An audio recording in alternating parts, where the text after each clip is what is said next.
All right, All we're right, back. we're finally back. We have it's the GM Junior Day 1 Draft Extravaganza. Oh, right, Josh? It's been glorious. It's Yeah, gone perfectly so far. it's been great. So we're gonna send the link to Twitter. We're gonna live break down these picks and see how all this goes. Is there something happening with pick 2? No, they're showing Houston's draft party. Okay. They're just showing them celebrating. That's it. Okay, so obviously pick 1 was Jadeveon Clowney. Right now the Rams are on the board with about 2 minutes left. We kind of expect them to take, or at least I expect them to take offensive tackle. My guess would be either Jake Matthews or Greg Robinson. I know that's not really going out there on a limb too much. If it were me, I would take. Scott, are you calling your shot? I'm not calling my shot. Nice. Hey, there's pizza and hot dogs available. I'm going to call my shot and tell you I'm going to get pizza. Ridiculous. No, I think that I would take Matthews just because he's more ready now, and especially if they're committed to Sam Bradford and they got to keep him upright and healthy. So I am now putting this link onto Twitter so people can watch us, and All right. I think we're good to go now. The GM Junior Scouting. Look at that backdrop there for. Isn't that Josh. beautiful? That's what I'm talking about. Am I still too loud over here, guys? You know what? You sound better. Way better. That's better? Yes. Okay. You're allowed to stay. The pick is in. Oh my gosh, that I gotta tell you guys, I feel terrible. It wanted me to install a plug-in, and it would not allow me to do it. And I had to basically download a new internet, whatever you call it. A new browser? And I had to download Firefox, and then download this new install and do all that just so this would work. Yeah, Thanks, Obama. Would not work with Chrome no matter what I did. So. All right, I put the link on Twitter if you guys want to retweet it. Yes. As did I already. Yes. Okay, excellent. All right, I think we're good to go. We'll just so we're just gonna have a conversation as these picks get made. We'll list off their measurables. We'll list off maybe what we think to be a fair current player comparison, and then we'll just have a conversation about what we think and how horrible the pick was or how great it was or blah blah blah. Right? Yeah, I mean, I think it's I think just starting it out, I think Houston makes a bold move. Not something I don't think I would have had the courage to make. Taking a guy that to me is a major question mark in terms of what's going to happen when the money's in his pocket. But hey, I'll tell you one thing: if they can get him to play, they could have the best defense in football. And they were asking for the moon and the stars as far as compensation for a trade. I know they were asking for 3 firsts, a second, and a 4th from the Lions. So you're talking about big time quarterback compensation in a trade like that. I just don't know how it was almost like they said, if we're going to make a trade and not take Clowney, we're going to get absolutely blown away by this offer. And at the end of the day, it doesn't look like it happened. So. Basically, they were looking for the RG3 deal. Yeah, you're not going to get that type of deal when there's no franchise quarterback. Exactly. All right, here comes pick 2. Yeah, Locke Forrest tipping picks again, so watch out. Which, by the way, I like that he's doing. That's his job. It is his job, exactly. He's not getting paid by ESPN or NFL Network, so he may as well. Okay, so offensive tackle Greg Robinson is the pick to St. Louis. And while I think that was very expected, to me, if you're looking to keep your quarterback upright and healthy and and put yourself in a position to be able to evaluate him going forward because he's a free agent in 2015, I'm not sure if that's the right move. But there's no doubting what his upside is. Josh, I know you'll kind of grin at that because what is upside, right? Elite guys are elite guys. There's no doubting what he is as a football player, and there's no doubting what he brings to the table from a physical perspective. It's more, what's he going to be in pass pro? Yeah, and I think when you look at it, I think they're sort of in a position where they almost had to go with this pick. Jake Long, although reports have been positive, we still don't know if he's going to be back healthy. The rest of their offensive line is, to me, not strong. I mean, they have guys like Joe Barksdale, who to me are not impressive in terms of guys that he's not impressive as a starting guy in the NFL, in my opinion. So with that being the case, they have to find a way to upgrade their offensive line. And to do that, you go get a guy like this. And I think when you look at this guy, I mean, big, athletic, extremely violent and powerful as a run blocker, needs a lot of help in terms of development and pass protection. But I think the upside is there for him to be a very good frontline starting tackle. And he's going to start either at left guard or right tackle as a rookie, and eventually may play left tackle for them. Now, Josh Hey, and I Russ, talked earlier about Russ, real quick, is this on YouTube right now? It should be, yeah. If it is, that's the link we need to be posting, because I think we're going to have some interference if other people are coming into the chat here. They really need to be watching us on YouTube instead. Okay, I can look, and I have no idea how to post that. Well, it's just a simple cut and paste. I'll find it. So one of the comps that we had for Greg Robinson was I was talking a little bit of Walter Jones, and I know Josh brought up Trent Williams, and I think they're both sort of in the ballpark for what Greg Robinson is. I agree, and I think that if he plays guard, not that he's that good right away, but he has Larry Allen type potential at guard. Yeah. So that that would be my comp, my high level comp for him at guard. Well, sorry, Russ. With No, Jake, go ahead. we don't know what Jake Long's future is. We don't know what he's going to be. Yeah, if he's going to be healthy or not. Yeah. That's one of the reasons why I think Matthews might have been a better pick, but Yeah. I So, also Rose, thought what do they you could have think gone defense Robinson? there and picked up Luan at 13. What's that? I thought they could have got Taylor Lewin at 13. And maybe I think Atlanta's going to take him at 6. You think he's going to go at 6? Yeah, it's the word that I've been hearing is that Atlanta wants him. Okay. Oh, we got the return of Russ's Big Pink Cup. Oh, yeah, baby. Traveling all the way to Charlotte. Yeah, right? Yeah. I think the most intriguing part of this whole thing is that if you think about it, the Rams are really in a position where, and this to me is what doesn't make sense to me. I like the Greg Robinson pick, but they have to figure out a way to either get Bradford to improve or get somebody who can get out of the pocket. Because if they don't, it'll be another year or two. They'll finish under 500, and they'll be Guys, out we of got one at a time. what? What's going on? What's going on? I think we're okay. I think we're slowly just muting all the non-GM Junior people who are coming Oh, into I know what's happening. What's up? Sorry about that, guys. Josh, you went on the I am. Yeah. I figured it out. I am tweeting out the YouTube link right now. That way we don't have the interference from others joining in. So retweet me. Okay. Okay. Sorry, guys. This has just been difficult to set up. Yeah, it's been a mess. We'll be much better tomorrow.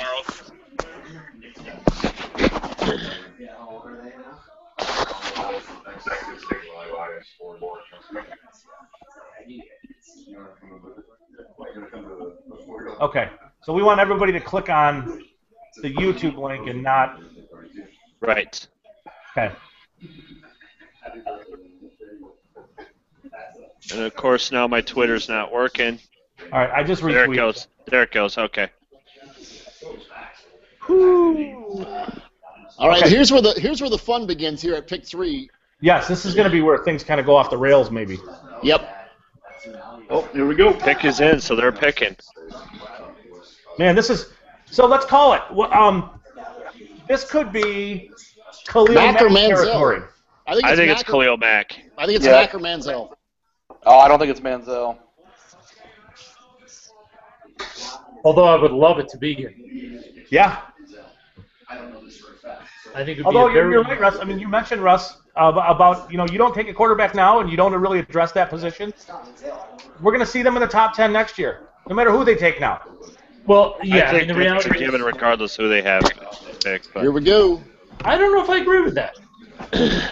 I don't think Manziel's going to make that difference. Bortles, maybe? I can see Bortles. I'm not talking about. To be honest. Wow, Bortles. Really? Oh boy! Wow! Nice. Wow! That was 3. I did not see Blake Bortles coming. There's the first surprise of the day. That is a big surprise. That's for sure. Well, I'll tell you one thing. They're betting on the future. They're not betting on how good he was this year, in my opinion. Man. That to me is a big wow that they went in that direction. You know, And I think that's the first real shocker so far. Yeah. Yeah, let's talk about him a little bit, because one of the things that I think everybody compares him to Big Ben, and maybe from a physical perspective because he's tall and he's somewhat mobile, but I don't think he throws anywhere near. Not at I don't all. think he throws the ball anywhere near the way Big Ben does. I think he winds up a lot from his lower body, and even doing that, he doesn't generate a lot of velocity throwing the ball. To me, that's concerning. I think he actually throws better on the run than Big Ben, but I think as a pure passer, Ben's got him beat. It's just I don't know. That's strange with all the other players available. Absolutely. Yeah. Really I'll also say this: teams like you look at teams like Tampa, they might be interested in Manziel. You got Minnesota, Buffalo, Detroit, Tennessee. Those teams are all waiting for guys to fall. Seeing a quarterback go surprisingly this high, that's huge for them because they're thinking, hey, now we got a chance. Maybe another quarterback or two will go as well. Well, I think they force teams to reach now too. Oh yeah, no question. And I think it also helps any team in the top 15 or 20 that doesn't want a quarterback has a very good chance now. They're playing player maybe slipping down. That's right. Because the reality is now other teams may panic a little bit and feel they have to go get their quarterback because I don't think anybody expected Bortles or a quarterback to go this high, unless it was the Rams taking Manziel. But I always thought they would try to get him with their second first-round pick. Now do teams panic, and does this start the run on quarterbacks? I'll tell you one team that's absolutely ecstatic right now is Oakland. The fact that this guy went at 3, that means they're thinking a chance at either Mack or Watkins at 5. That's a great point because without those two, they were kind of in no man's land, probably looking to trade back. Reggie McKenzie's doing cartwheels at in Alameda, trust me. Yeah, I think you're right on that. Okay, Buffalo just made a move to number 4.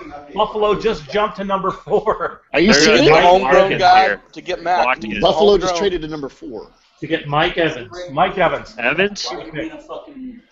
That's going to be the pick. That's my guess. Let me Not going find to go homegrown guy here in Mack? I think it's Mike Evans. I'm guessing it's Evans or Watkins. Yep, I would too. Wow. Things really did get crazy at Pittsburgh. Yeah. All of a sudden, It's escalated quickly. Bortles comes off the board and everyone flips out. The reality is Buffalo has to do something to help E.J. Manuel. So. I mean, they got Robert Woods last year, but I mean, Woods is probably at best a number 2. And they have Marquise Goodwin and Stevie Johnson. Yeah, but I think they're going to ship Stevie. I think if this pick is a wide receiver. This morning. I think that could definitely happen. They should get Marquise Lee just for fun instead. Make a bold move. Yeah, reunite him and then trade for Barkley. Yeah, exactly. Trade for Barkley too. Well, the other thing too is old times. I know they have Cordy Glenn playing left tackle, but Jake Matthews would be a very nice pick here too. Yes, agreed. That is true. Or and to put him at right tackle, no question. I also would love to know what they gave up to go up. Yeah, that's what I'm trying to figure out is exactly what was the cost of that move. I think Cleveland really wanted to get out of that pick. Yeah. I think it gives them a little bit of flexibility. Now they can sort of sit back and they're not forced to wait at 26. They can sort of sit, maybe take their quarterback at 8, 9, 10, somewhere in that range if they want to move around. I bet they have 2 guys they think they could get in the 8 to 20 range, and now they got currency. They could trade back up from 26. They don't have to sit there and wait and and pray. Maybe. They're going to be able to target 2 guys in that middle of the first round area, and they're going to get them. Let's see if Oakland wants to be Oakland and they pick Johnny. This has got to be Sammy Watkins type move. They get a 2015 first rounder, this year's first rounder, and a 4th rounder in 2015. Would they get 2? Really? I think that's what I just saw. Which that makes, Browns get 9th pick, and Bills get 1 and 4 next year. Yep. Wow. I think it's got to be Sammy if you're giving up that much. Absolutely. Sammy or Evans. It's one of those 2. Yep, that would be my guess. So that means Cleveland next year has 2 1s also. Whoa, Sammy Watkins. Yeah. Tell you one thing. E.J. Manuel has no excuses now. The city of Detroit just ignited. Yes. It's Devil's Night tonight in Detroit. Oh, man. They should be happy. Khalil Mack's got to go 5, right? It has to. I don't Unless know. the Raiders want to be Oakland and then do something absolutely off the wall and get Johnny Manziel. I don't know. I don't know if anything he's what past you want Oakland. at that pick or in that scheme. It's I'll tell you Oakland. what. This is pretty interesting because I don't think Khalil Mack gets past pick 6. No way. I'm sure Atlanta's got to be Atlanta's loving praying, or if they're going to or maybe they offer a second just to move up that 1 spot to ensure they get Really, this has worked out perfect for Atlanta. Either one, they could still take Matthews. They're in great shape. They're going to get either Mack or Matthews. You got to think Atlanta's board was probably Greg Robinson, Mack, and Matthews in some capacity. Those are the top 3, and they're going to get one of them. I'm just hoping Mack keeps falling. The more he falls, the more chance San Diego might be able to trade up and get him. Oh, dream on. Russ, are you smoking pot in Charlotte? No. Are you high? Not yet. Are you drinking Long Islands, or are you having sex on the beach there, pal? Somebody slipped something into that cup. I wish they had. I'd love a drink tonight. All right, so do we think Watkins? What do we think about Watkins, guys? Because to me, the gap between Watkins and Odell Beckham Jr. is not huge. To me. Yeah. I don't think the gap between Watkins and any of them is that drastic. Yeah. I think you have a lot of elite, good receivers at the top of this draft. I think, does he help? Yeah, because he can turn short plays into long plays, which obviously makes E.J. Manuel's dump-off, check-off passes look a whole lot better. And that's what he needs, because Manuel, to me, last year did not look like a quality starting quarterback. He looked like a guy that needs an enormous amount of work if he's going to be a productive starter in the NFL. Well, they certainly helped him. Oh, there's no question. They gave him an opportunity. The only thing to me is I just don't get, if you're at 9, you were pretty much assured of getting either Evans, Beckham, or Eric Ebron. Yeah. Yep. So what is it that makes you feel you have to trade this year's 1, next year's 1, and a 4 next year just to get this particular guy? My guess is they had. That's a lot of. That's a bounty for 6 spots, It is. 5 spots, whatever it was. No question. And Houston's got to be sitting there saying, shit, they got 2 1s. They could have gotten that. They probably could have gotten 2 1s and maybe a 3rd. Mm-hmm. But if they were insisting on 3, sometimes you got to be willing to roll the dice. Adjust. Yeah. I'm just hoping. We'll let one of these big guys that can play in a 3-4 slide a little bit down to San Diego. Well, there's always Kyle Van Noy, Russ. Don't forget. Hey, I hear you. Kyle Van Noy, Lewis Nix, somebody. Yeah, Lewis Nix is big on me, so I think somewhere in the Pittsburgh, something like that range, that Nix could possibly land. I agree. I think he could go anywhere from about 15 to about 50. Racing. So, wow, Who think goes about first, Nix or Tua? Get your ball. Oh, Nix. It's not even, to me, Nix. you can't even compare them. No. Is there a chance that the Raiders go completely off the rails here? That's what I'm saying. It's Well, they did Oakland. that You never last know year. what they're going to do. Like Derek Carr, or great. could they make a AJ move McCarron? for Ebron? Eric Ebron, yep. They could. I mean, there's so many ways they could go. What if they go Jake Matthews? They lost Jared Velder. They have nobody. That's not true. You forget about last year's second-round pick. Oh, boy. Menelik Watson? Menelik Watson. They picked up Donald Penn. They picked up Austin Howard as well. I mean, right now they have Austin Howard plugged in as right guard. But they also have Because they Matt got Schaub Penn, playing too. quarterback. Sorry, guys, but that's just not going to work. It's just not. I hear you. That's why I think Matthews makes sense. I could see this being a quarterback where people are, surprised, but Hey, guys, did you see Tanner's tweet? no. He said, that's great. The new Browns GM next year will have 2 first-round picks.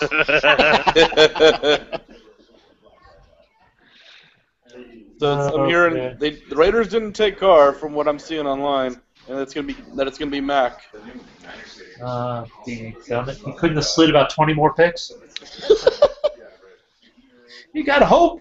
Maybe it's Dan Marino all over again. Oh, Khalil Mack's coming to Oakland. Wow. Khalil Mack is the pick? Yep, that's what I'm seeing. So, Jordan, who are the whole gang of people there in the Plasher estate there? Who do I have here right now with me? Yes, who is your whole... I have my friends Mitch, Nick, and Chris are here. There's usually this group is usually here on draft day. Ah. And Do Chris they move the tags around for you? Chris moves he's my Vanna White. He moves the magnets from the side with all the player names over to the side with all the team names. Ah. Now, are they old seamen like you? Yeah, one of them is actually an old seaman like me. He's still in the reserves, my friend Nick. That's what she said? We have one Jew. All right, we are now moving on to Atlanta, where Matthews has to be the pick. Gotta be Matthews, right? it could be Taylor Lewan, too. Well, yeah, that's true. That's true. What about Ebron now that Tony Gonzalez is gone? I think they're going offensive tackle. They want to at all costs. It's got to be Matt with the Matt character. Ryan upright. Oh, I agree that they should go offensive line, but Dimitrov's done stuff before where he's just Julio. I tell you, one of the guys that was at that meeting I went to said that the Falcons have actually talked about taking a receiver at 6. Huh. They think Roddy White is near the end. And I got to tell you, if they do that, then it wouldn't shock me if they're all fired at the end of the year. Which I think I think anyway. I think the pick is Lewan, but I mean I don't think that they were expecting Matthews to be there. But I think they're going to go Lewan here. Man, The that's just reason so strange to have Lewan get drafted ahead of Jake Matthews. I agree with you. I don't know if he will. That'd be a hard call to go with. Hey, Russ, you talked to Martin Mayhew in Detroit. You know what he thinks of Jake Matthews. You think they're happy he's slipping? Yeah. I mean, I think if he's on the board, Or Mike Evans, for that matter? or Lewan, I think any one of those 3, I think they would strongly consider. I don't think Lewan's a big upgrade over Riley Reif, though? Oh, athletically, it's not even close. Okay. I mean, he's a much better athlete. Now, is he as good with his hands? Probably not. But athletically, I mean, he's a special kid. I mean, he may be better than all the guys in this draft, just pure athlete. But he's just not as powerful or as technically sound. I think he's perfect for a zone system. I think he can do. I really believe a lot of it just depends on how well he develops using his hands. Because I think he's got a chance to be special because of his athletic ability. If he becomes aggressive punching, you could be talking about a long-time Pro Bowl type guy, in my opinion. Well, I don't think there's going to be an argument about that. Maybe that's why Atlanta likes him. It's for that reason. Yep, I could see that. I could totally see that. I mean, the reality is, look, they took the Baker kid, who was a bad athlete, but they loved his toughness, they loved his competitiveness. You get that with either Matthews or Lewan, and with Lewan, I think you get a little bit better athlete than you do with Matthews.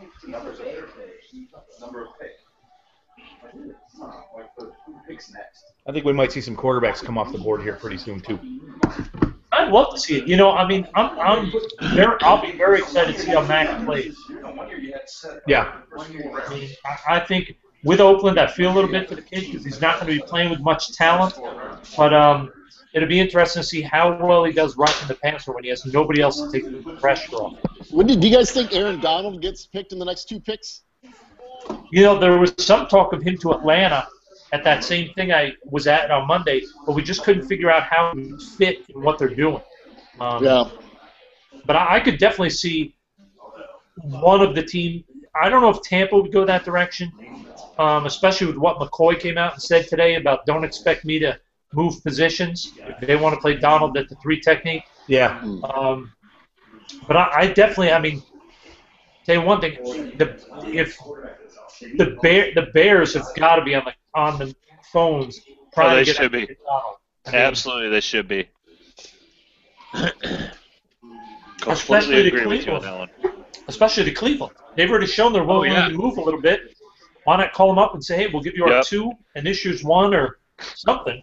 See if you can get up there. Yeah, now, with Cleveland, Josh, a friend of ours knows some guys over there in Cleveland. Apparently, they have Mike Evans as the #1 player on their board. He's still going to be there when they're up. And think about the fact that they picked up a first rounder next year and a 4th rounder, and you still got your guy. Yeah. Oh, it would be unbelievable. That's nuts.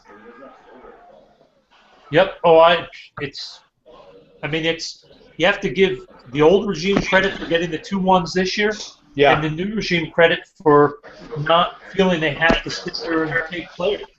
I think Cleveland could be the great spot. I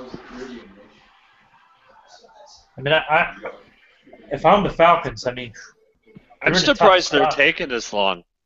Well, I wouldn't be surprised. I imagine they're fielding offers at this point. Not that they're going to take one. No, but I think you're right. I think my guess is they wanted one of the 2 pass rushers. Yeah, I thought Mac all along was Atlanta. And maybe now they're sitting there saying, all right, if we can trade down maybe 2 or 3 spots and we can maybe get Lewan or Matthews, maybe that's what we do. Or maybe they trade down to get a corner. So, I mean, I think they're probably a little disappointed that neither one of those guys is available for them. So they're just trading out or going to try to trade out, see if they can maybe get somebody else. I mean, it just makes sense to me. Yeah. This is interesting because there's so many ways they can go and there's so many teams that can move up here. I mean, if you're the Lions or if you're Tennessee or you're like Chicago. What if you're Tennessee or Detroit? You want to go get Matthews, right? Would you see the Giants doing that? Sure. Absolutely. I think they top. might go for Donald like Chicago would. But Yeah, I see Donald in Chicago personally. But Tennessee, I'm not Tennessee, but Detroit, they got to keep Matthew Stafford. They got to keep him healthy. They got to keep him upright. They got to move up and grab one of those I tackles. think they can do that with what's existing, but the ability to add a Matthews makes that line elite in terms of the NFL move standard. Up. If I'm Detroit, I'm making the move up and try to grab Matthews. Especially now. All right, so they're fixed in. So they're Fixed picking.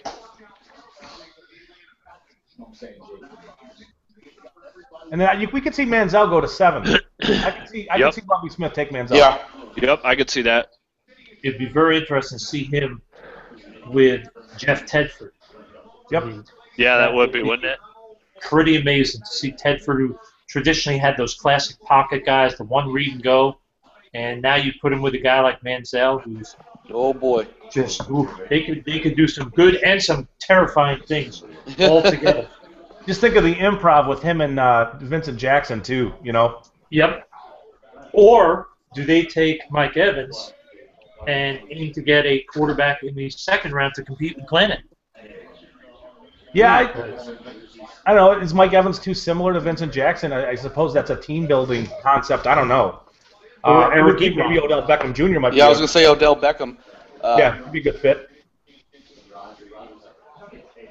All right. Come on. What you got? I'm going Jake Matthews. Yeah, I'm going to say Matthews as well. I'm going to go with Matthews. So am I.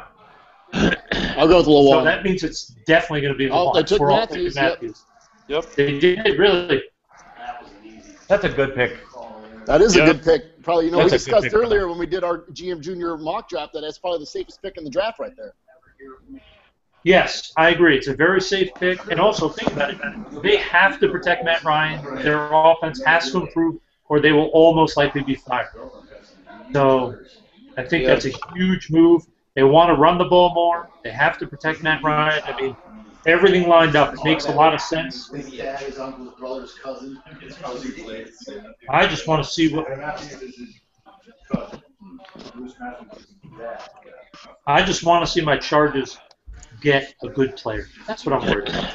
I'm really intrigued by this next pick. Chargers. Well, hey. It's all he cares about, right? Didn't they get some good players last year? UCLA. I mean, what else do we need? Keenan Allen, baby. I really want to see what Jason Light does with his first pick as GM. I do too. I'm very intrigued by this. I mean, a lot of people have said Aaron Donald, but unless they're going to play two gap shooters, I don't know if that's really what their defense is tailored around. I don't know. This is a tough one for me to pick. I'd love to see Manziel here, though. I think he'd be a very unique fit with Tedford. Yeah, I'm guessing they go Mike Evans. That's my guess. Or at Tampa. Yep. It makes sense.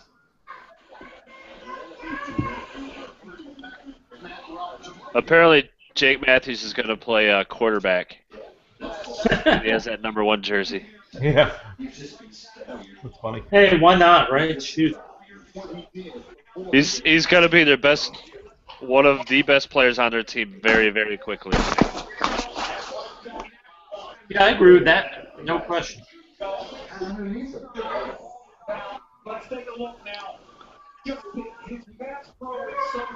Oh. Could Tampa go tight end here? LeBron? See, I think Ebron would be a good help. Yep. A young quarterback. Yeah, they had Tim Wright, who really shined last year. He played pretty good. But he's Ebron's not on a different level, though. And so many teams are going with 12 personnel now. That would make a lot of sense to me. But that being said, I still think Mike Evans is going to be the pick if they can't move it. Well, if you're going with him, then I'm going to say the tight end. Wow. Just Russ, to be what have you different. been telling Ryan about Josh? What? What have you been telling Ryan about Josh? I'm Killing him over here. I think people know about Josh. I think that's just part That's of the whole problem, right?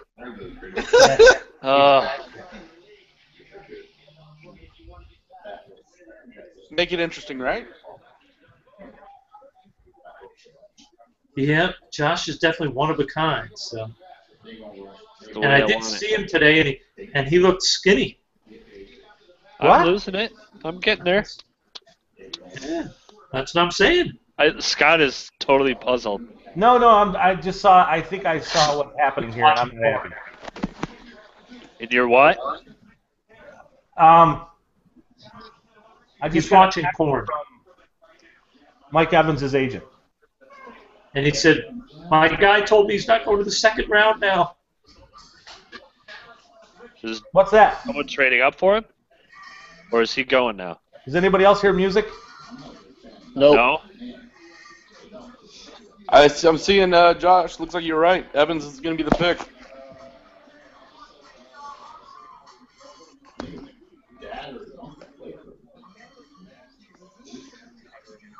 I mean, it gives him 2 elite receivers. Yeah, for sure. it would. But don't you think I think two similar Evans, guys, receivers at that? It's They are- Evans. They are similar. Oh, did he just text you? Yeah. All right. Well, hey, then clearly they're at least going to give Glennon a shot to compete for the job. Yep, they are. And I Or think this is the right kind of situation for Evans. Because I thought I was really worried about him going to a team that didn't have an established number 1 and an established X, where he had to be that guy. And despite his physicality, I think he would have struggled a little bit consistently separating because he's just not as athletic as other guys like an Odell Beckham. So I think him being opposite Vincent Jackson, it hopefully for Tampa it'll be similar to how Chicago has it with Marshall and Jeffrey opposite. So Yeah, if that, could I see mean, if that. that is the pick here at 7, then you really got to ask yourself: are the Vikings going to go quarterback? I think they'll jump all over Aaron Donald. That's what I'm thinking. Yeah. Because Kevin Williams is gone. They don't have anybody inside that's really a difference maker. I To me, bet it you makes a the- lot of sense. I could see the Vikings going C.J. Mosley or Anthony Barr. And I pray to God that happens. Well, course you do. aren't there injury I know issues who with Mosley? I just don't see him going that high. You know who's a name that is one of those that I've seen multiple media people say could be going really, really high, much higher than people expect. That's Ryan Shazier. Yeah. Yeah, I've heard that name a lot. His name's been bouncing a lot. I would take him over Mosley. That's for sure. No question. That's not even a contest there to me. Just athletically, even if Yep. he's not as good a player now, his potential, because he's so much better athletically, is ridiculous. Yep. You know, one of the things is the new coach too. What is Zimmer? I know he likes real tough, gritty guys. Yeah, well, that's, I think, going to be one of the keys is he's going to want a tough, hard-nosed football player. Is Shazier one of the ones a tough, gritty guy? I don't think so. No. I'm not sure that's a fit. You know, I don't know. That's sort of a tough one. He's a top athlete. He's a great hitter. I don't know. I think Donald is his type of guy. Yeah. As is Manziel. And that's one of the wild cards. Is right here is with Manziel, Teddy Bridgewater. I would love it to be Manziel because it makes me look good for pointing out how into Manziel the Vikings were at his pro day. But Yeah, I mean, I think that those would be the three best picks here. It would either be Manziel, or for Minnesota, either Manziel or Bridgewater if they like either one of them, or Donald if they decide to go defense and give Zimmer that Geno Atkins type player. I'd love to see Manziel go here just for the dynamic of Mike Zimmer versus him. yeah, right. I think that would be very, very interesting. Could potentially be volatile, but that would at least be very entertaining. They really like Anthony Barr. Who's that? The Vikings. They really like Anthony Barr. Really? Yes. Well, So hey. I wouldn't be stunned if that was the Have pick. at him. Yeah. But the problem is, where do they play him? They've got That's a their great question. defensive ends that they spent a lot of money on. I mean, I'm not saying either one of them's a star, but are they bad if you enough? look at their linebacking core. It's Michael Motti and Gerald Hodges right now. It's just there's not much there, you know. Yep, that's true. Offense to those guys, But I don't know if you want to take the 8th pick on a run and chase linebacker if that's what's going to make it. unless you're going to turn them into a defensive end. Yeah, but they already have two. That would be my problem. So I move them. Then what do? I mean? Where I either got to move one of these defensive ends, or I got to make him a third, like a Von Miller type guy, where he's a linebacker except for passing downs, and then he lines up at the end. Yeah, but who are the defensive ends? It's Brian Robeson and Everson Griffin, right? That Everson Griffin, they just spent a boatload of money on. They did spend a lot of money on him. Yeah, they really did. Spent a lot of money. I see guys on TV. I know that's cool. Who's that? The guy on the right. Well, I don't have a TV on. Oh, okay. You know Derek Gilmore, Russ? Oh yes, is he there with Mike Evans? Yeah. He's a good guy. Man, this is what do we got? One quarterback gone so far? Yep. Yeah. Josh, this isn't shaking out good for us, buddy. Why isn't this shaking out good for you guys? If Barr goes, it is. Guys? If Barr goes, it's going fantastic. I have a healthy fear of the Lions taking Anthony Barr. Yeah.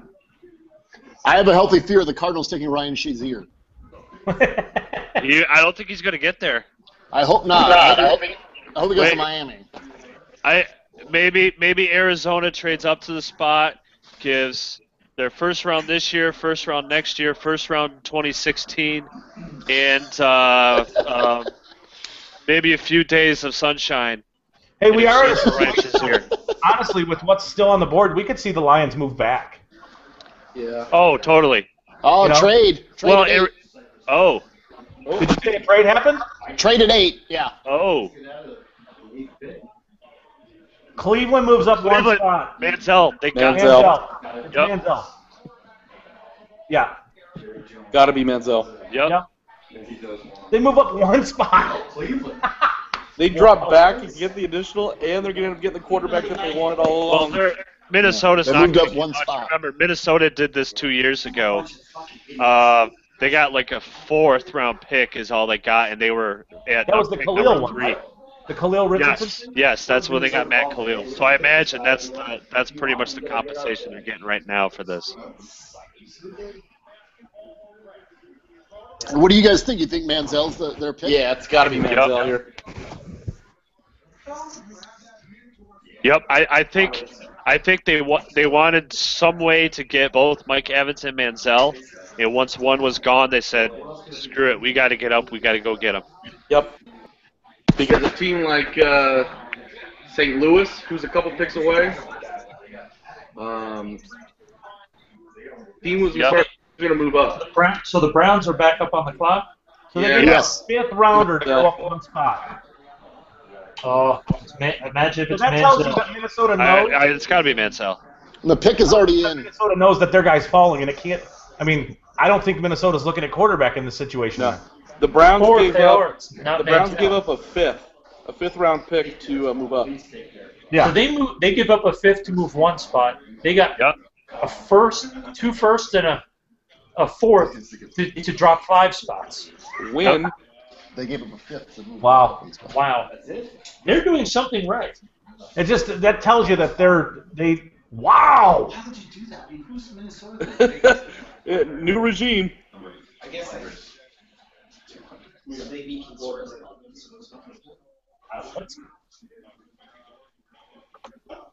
Is that the new place that they said? Wait, why did Scott just get muted? Yes, that's what I'm trying to figure out. I don't. Somebody just came This in. And other muted him. person in his chat came in and muted. Greg, Justin what do you- Gilbert just got picked by the Browns. What? Yes. Whoa. Wow. Wow. No way. Move. Whoa. That is the bold move. That is stunning. I Wow. was not seeing that. Hey, Scott, this could work out perfectly for Detroit. Gilbert goes now. Now Minnesota takes Barr. They can do whatever the hell they want. That is. I think it brings Beckham Jr. into the equation. Oh, certainly. Well, they brings a lot of guys in, but Donald's still on the board at that respect. And Taylor Williams here too. I could see a trade back. This is crazy. This is nuts. I love it. This is what we expected. It is. They said it was going to be nuts this year, and they haven't disappointed. Could the Vikings grab another corner though to pair with Xavier Rhodes? It's possible. Supposedly they were considering it, but I mean, who What about knows? safety at that point? Like a Kyle Fuller or Kyle Fuller, I was told, was highly on a lot of boards his first corner, but he has a lot of medical concerns, so a lot of teams are moving him way down. Browns fans are gonna be so mad right now. Right? They That's might what I was still- thinking. But who knows? They might still get Manziel. So hey, they got that future first pick to work with. They're good. I mean, if they want to jump back in, they could. What do they pick 26, right, guys? yeah, 26. And the future first, they could move around if they wanted to. It certainly Yep. could. Yep. Or they may sit there and the way quarterbacks haven't gone yet, they may sit there and say we can wait for whoever we want to wait for. I can tell you that Justin Gilbert pick did not go over well with my studio audience here. That just I seems love so it. early for what he is. Well, it's just you're drafting the athlete. You're taking it's like Fabian Washington when he came out. You're just taking a guy based purely on athleticism, and I hope he can develop into the guy that he has the talent to be, even if he's not shown he can do it consistently. You know, I was terrified that Lions were just going to settle with him at 10. So I went back today to watch more film on him. And I probably looked at 6-7 games of his now just to see if I could find something that makes me believe, yeah, he's worth that high a pick. And gosh, I just think it's a huge, huge risk, especially with the depth of corners at this class. I just don't get it. Yeah, well, that worked out really well for Minnesota, right? They just knocked back. I mean, they talked to Cleveland, said, "Who's your guy?" Cleveland said Gilbert, and they said, "Okay, yeah, we'll make the trade." And they moved back one pick, picked up a fifth, and they're still going to pick whoever they were going to take. They could move back again. Yeah. Okay, what if the Giants want to go get Donald? They can move back again and go get Donald. I mean, there's lots of options here. Yep, no question. Tennessee could be worried that Luan's going to get taken by Detroit. They can move on. That's Yeah, why I Detroit think needs we're going to see Lion some back. Because of Lawan and Donald being on the board here. It was a bad throw. Right. I'm not saying it's bad. I just don't know if we've moved the fucking eighth pick. So guys, what are your thoughts if we just around the room? Jordan, Justin Gilbert, what do you think?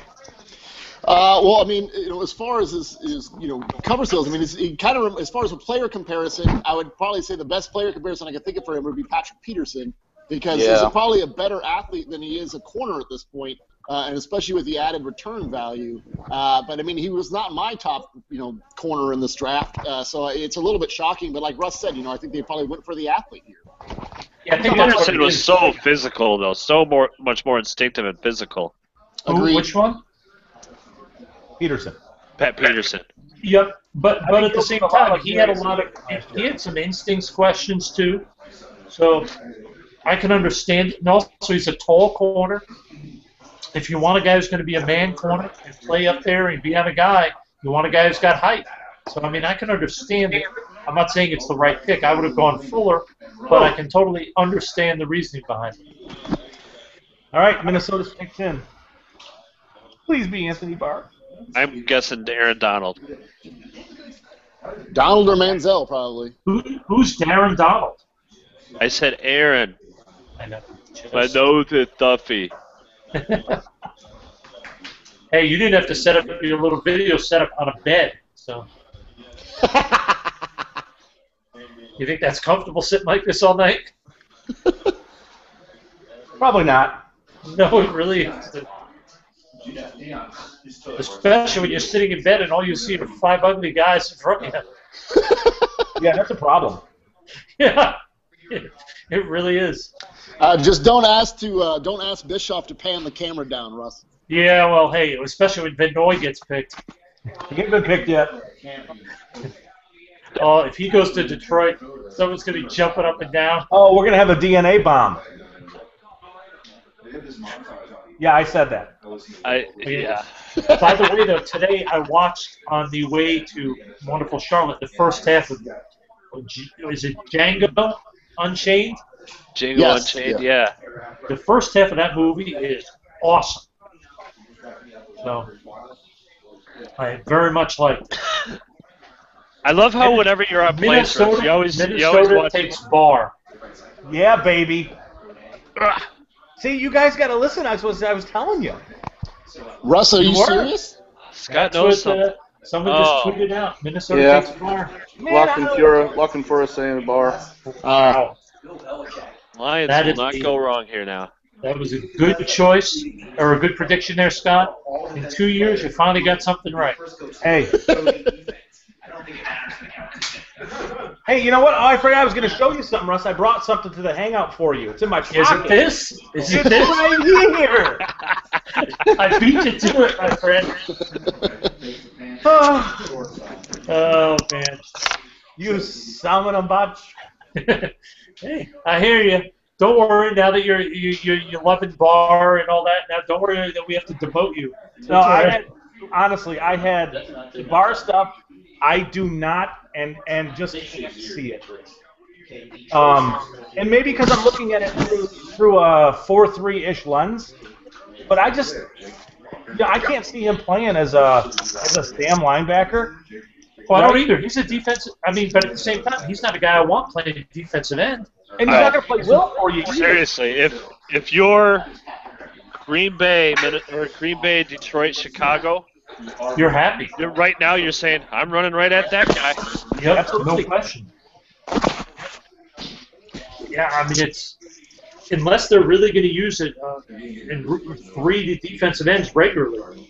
I mean, it seems like awfully high for a third pass rusher. So, with Detroit on the clock, is Lewan or Martin going to come off here? They need O-line help. Martin. I don't think they're going to go O-line here. I don't either. Really? I don't think these guys are like win today giant upgrades from what they have. But honestly, if they stay here, I would think it'd be Donald or Beckham. yeah. But I think there's a real possibility they can move. You know, there was talk this morning that San Fran wanted to move way up to get Beckham, and they were going to offer their first, second, third, and fourth. Josh, you're going to be fired up. It's played out perfectly for that. No, we haven't talked about this guy who they picked. I would love to Oh, see you know who they San Francisco picked move already? up. Yeah. I'd love to see San Let's all Francisco take move up. bets before we go here. I'm saying Darquez Denard. I would be very happy if it was him. Offensive side of the ball. Brandon Cooks. Eric Ebron. Ebron. Ebron, huh? Yep. Really? I love it. Awesome. That's a great move. Awesome. The Lions. That's a good, smart pick. It's way better than a receiver. It's Way better better than going with receiver. a jump. It's better than I a totally agree corner. with that. Yeah. It's better than a safety. Not better than a pass rusher. Think about their 23 personnel they could put out there now. That would be fun. Give Calvin a blow. You put out Pettigrew, Fourier, and Ebron out there, and then you got your two running backs too. Maybe you do 13 personnel with the 3 tight ends, and you put Calvin out there too. That's a disaster. Can you imagine their red zone being those 3 tight ends and Calvin? Oh my gosh. I like the move. I like that pick. I think it's. I mean, I would have rather them go defense, but I think it's a good move. It makes a lot of sense. What's happened is I think the Lions have made it known to their secondary guys, their coaches, and this is kind of not off the record, but it's going to be on the record shortly. I think that they're going to give the second round, third round pick to the secondary coach, and they're going to say make the pick. Because somebody will fall to them at 45 or in that range who shouldn't have fallen to them. A little bit like Slay did last year. Wow, they didn't even take any time on that, did they? Good for them. Great on Ebron. They're everyone's favorite team now for not wasting their time on that. If San Francisco's going to move up, I think they'd move up to where the Giants are at, right before St. Louis, because I think St. Louis wants to go receiver, maybe Beckham or Cooks, and San Francisco's been looking at both of those guys. Yeah, but would the Giants move out if Lawan's on the board? Oh, that's a great point. Donald, That's a tough one. That's a great point. Donald as well. Yeah. I mean, I think it'd be a tough decision between those two for them. I'm guessing that's who Tennessee's going. I'm guessing Tennessee is going to go with Luan. I could see a Look at this short guy trying to announce the pick. Could you see Dirk? Who's that guy? Could you see Denard going here? Denard here? Yeah. I Denard. could see that.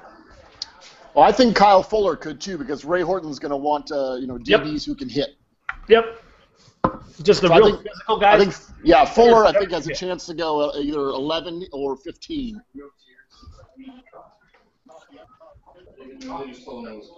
Are they? I got to say though, I really like that Detroit pick. The more I think about it, I mean, he instantly changes their entire offense. I mean, I think he's a way better. Talk What's a little that? more about that. Well, I think he's a way better addition when you think about it. He, to me, is a more important addition than Golden Tate. I mean, Golden Tate's a good receiver, but he's not a special receiver. This guy has a chance to be the second or third best tight end in the NFL, and quickly. I mean, he changes games. He can take short passes, turn them into big plays. He can be that guy that when Stafford panics, which is often, he can just dump the ball off to him. He doesn't have to hold the ball for 7 hours waiting for Calvin to get open 40 yards down the field. I mean, to me, it's a great move. I love what doing this. I think it gives them a chance offensively to be diverse, to not be predictable. I think it's a great move. I love it to death. I think it's going to help them in so many ways. Let's think about it in this respect too. You've got Stafford, whose accuracy is all over the place at times. Yep. Then you look at what Ebron did, some horrible, horrible quarterback play at times, and he just got hung out to dry, catch after catch after catch, where he's just getting lit up, and he's skying 12 feet in the air to get these balls. That's a perfect fit right there. Yep. It's perfect. I agree wholeheartedly. I think it could. This does so much. It's a phenomenal pick, and it makes me feel good because I said way back when that he could be a first-round or top 10 guy based on what he did on film. Well, he was my number 3 overall player in this whole draft. So you put the fit and all that together, and to me, I think it's tremendous value as well. So. Yep. And for those of you not following Tanya tonight, you really should. He just tweeted out, he said, "Time to delete that Ultimate Fantasy Sleeper Joseph Fourier article." He's ridiculous. He is such an entertaining guy. He is one of the funniest guys I've ever been he's around. so funny. Yeah, it's really unique to work with him because he can make anything sound funny, and I can't make anything sound funny. No, that's not true. Yes, it is. I readily admit that. It's the last day of Wednesday practice at Senior Bowl. The day I may or may not have missed the first practice of that day. But the second one, there's a group about 7 or 8 of us sitting in the bleachers, and they're just doing warm-ups or doing installations, something menial that we didn't really have to pay attention to at that time. And Tanya just starts going off on this weird tangent about he's going to make this screenplay, Tim Tebow, Vampire Hunter, and he's adding all these ridiculous layers and stories to it. That's classic him. It's just off the wall hilarious. Just Tim brilliant. Tebow Vampire Hunter would be a great movie. Wouldn't it? Yes. I can't stand Tim Tebow, but I would go see that. I didn't see the NFL draft movie, but I would go see that. I would go see Tim Tebow and Vampire Hunter. And by the way, for those of you who were there, this past, I don't even know what day it was, I did Big Ten Network with Coach Gennardo, and towards the end of the segment, I threw it to Jerry, and he said, not only does Russ know his football, he goes, but Russ is so good, he found a good Italian restaurant in Mobile, Alabama. And I said, don't you mean Mobilia? And he burst into laughter. He goes, I had totally forgotten about Mobilia. Oh, that's awesome. Yeah, it was funny. And we got some pub for the restaurant on the air, so it was great. That's great. It's good for them. They might need that. They might need an addition after that. Yeah, right. No doubt, right? 5. There was only 3 tables in that place anyways. Yeah. That's right. Tanya retweeted my article saying I think Ebron could be one of the 3 best tight ends in the NFL quickly. So. You know what? I don't know how many of you follow Sully Football, but he's got a tweet out there, and he's so right. It's in all caps. Ebron doesn't have to block. Exactly. That's the other thing, because they got Pettigrew there. There's so much versatility with what they have. It's really. He's on the phone. That's old. Now they just have to prove they can stop somebody. Who is this, Luan? Who's up? Tennessee. I just hope it's not Kyle Fuller. I want him to fall to 20. Well, they showed some prospect on the phone. I think it was. I think it might have been Luan. Makes sense. But they're trying not to tip those picks like that, so.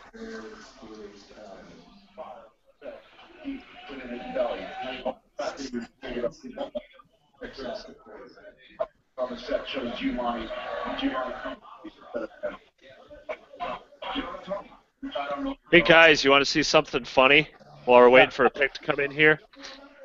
I'm at one of my college buddies' house. His name is also Scott, and look, he's as bald as you are. What? Oh, there you go, Scott. What? What are you calling? I know Scott. Scots are bald, apparently. I don't know. And Jordan's, obviously, but. And Ryan's. What? Hey, I know Scott.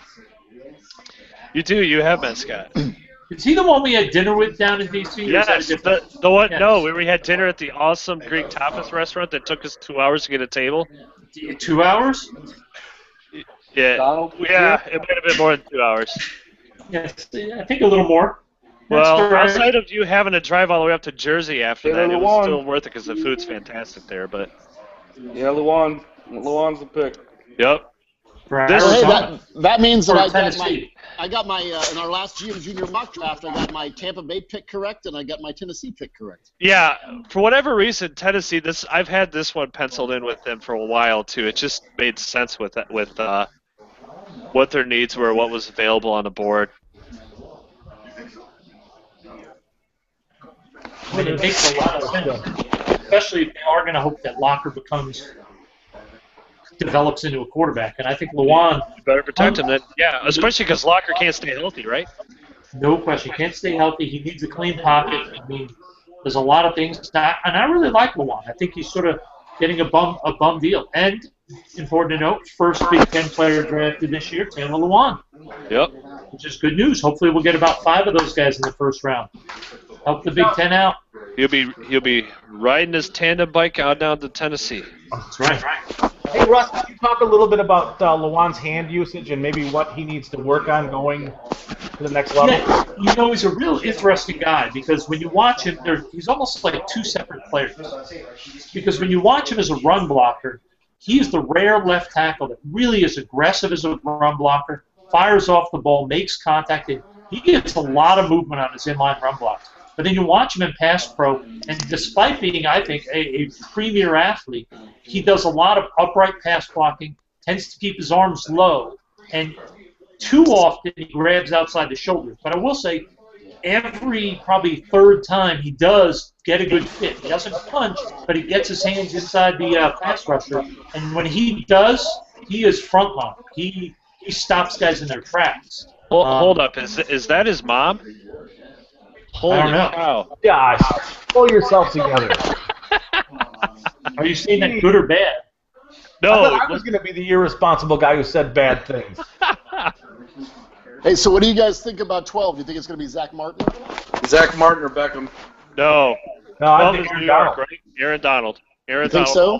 Yep. I hope it's Aaron Donald. If Aaron Donald goes to the St. Louis Rams, I did too. I don't want him going to Chicago. I'm going to storm off like a little girl. Wait, I mean that would be pretty amazing if they took Donald there. That'd be a wow to me.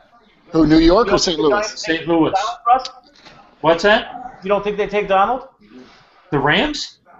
No, I thought we were talking the Giants. Oh, no, I think the Giants, yes. I think the Rams, no. I think the Rams, their D-line is so good. I mean, to me, they have other issues. See, I think the Giants are going to go either Martin or Beckham here. I think Beckham is absolutely in play. Beckham is definitely in play. That's a good call. Yep.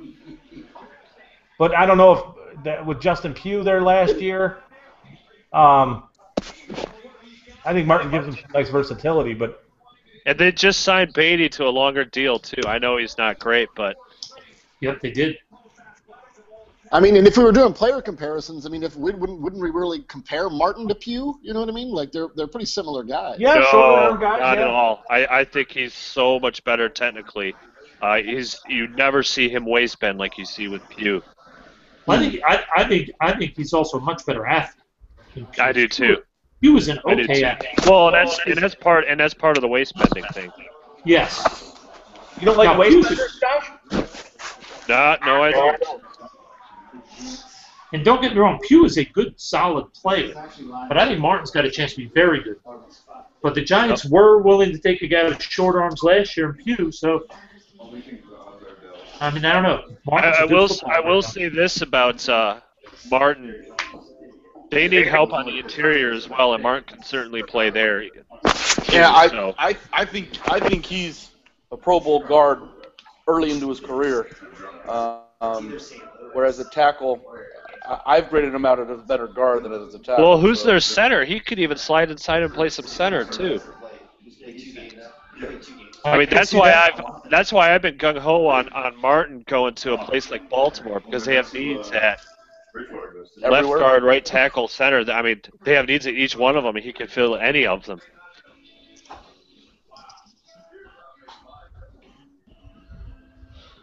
Well, it's going to be an interesting pick. Yeah, I got to tell you, I'm really hoping to see my man, what's it called, Bradley Roby go soon to ensure he's not on the board when the Chargers pick. That is one cat I am very nervous. I don't know. Maybe San Francisco will trade right in front of San Diego to grab Roby. Hey, you know who we haven't thought of for Giants here? Who's that? And I know they haven't valued it in the past, but I think it's come back to bite them. And it's a guy we just talked about 20 minutes ago that could go a lot higher than people expect. Ryan Shazier. Oh, there you go. Yeah, you know what? It's a good call. I'll do cartwheels.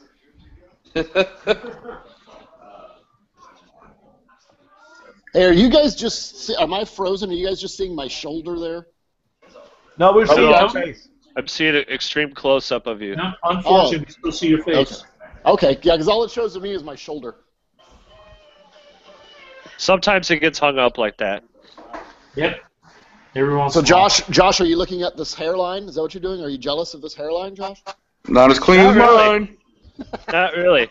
Just to rub it in, I have to get my hair cut every 2.5 weeks because it grows back so damn fast. Thanks, Josh. Just saying. Nobody likes you, Josh. The Giants wide receiver group with Victor Cruz and then Ruben Randall and Odell Beckham Jr. Think about how nasty that I know. It's a good mix. Eli would be very happy. Yeah. We've just named off like 4 or 5 guys that would be great in New York. Odell Beckham's going to be the pick. Beckham? Beckham's going to be the pick. That's a good pick. Nothing wrong with that pick. Yep. I think Beckham is a complete stud. You put him with a quarterback that can actually throw the ball. Now, what do the Rams do? I hope it's not Aaron Donald to the Rams. Yeah. I hope it is. I don't want him in Chicago. Yeah. Chicago might try and trade up with St. Louis that wants pot just to do it. All right, so here, I don't know if you guys see this.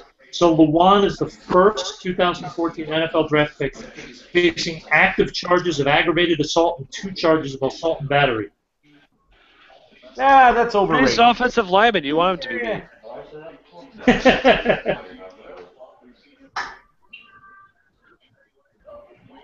See, that'd be me. If I was a GM, I'd be asking my offensive lineman, have you gotten any bar fights? No? Okay, you're off our board. Bye. Should be a prerequisite, right? Yep. Yeah, right. There is something to that. You need a little nasty and toughness on your offensive line. Well, we saw it throughout Luan's career too, especially early when he started as a freshman. Yeah. He has trouble controlling himself at times because he'll fly off the handle. So that fits in line with that, unfortunately. Yep, it definitely does, no question. I mean, I don't think he's quite Kyle Turley, but no, I mean he's not. I don't think he's a bad kid. I think he's an immature kid. And he's a really goofy kid too. I mean, he's yes. I mean, obviously, I don't. If you guys have ever look at MGO blog, which is University of Michigan's best sports blog. We'll never be looking at that one. Well, they've had a number of things on him, but he's always riding around campus in his tandem bike, and he's wearing these short pink shorts everywhere. It's just bizarre. He's just a different cat in a different world. It reminds him of a former water polo player. Yeah, exactly. Those hips, I tell you, those hips.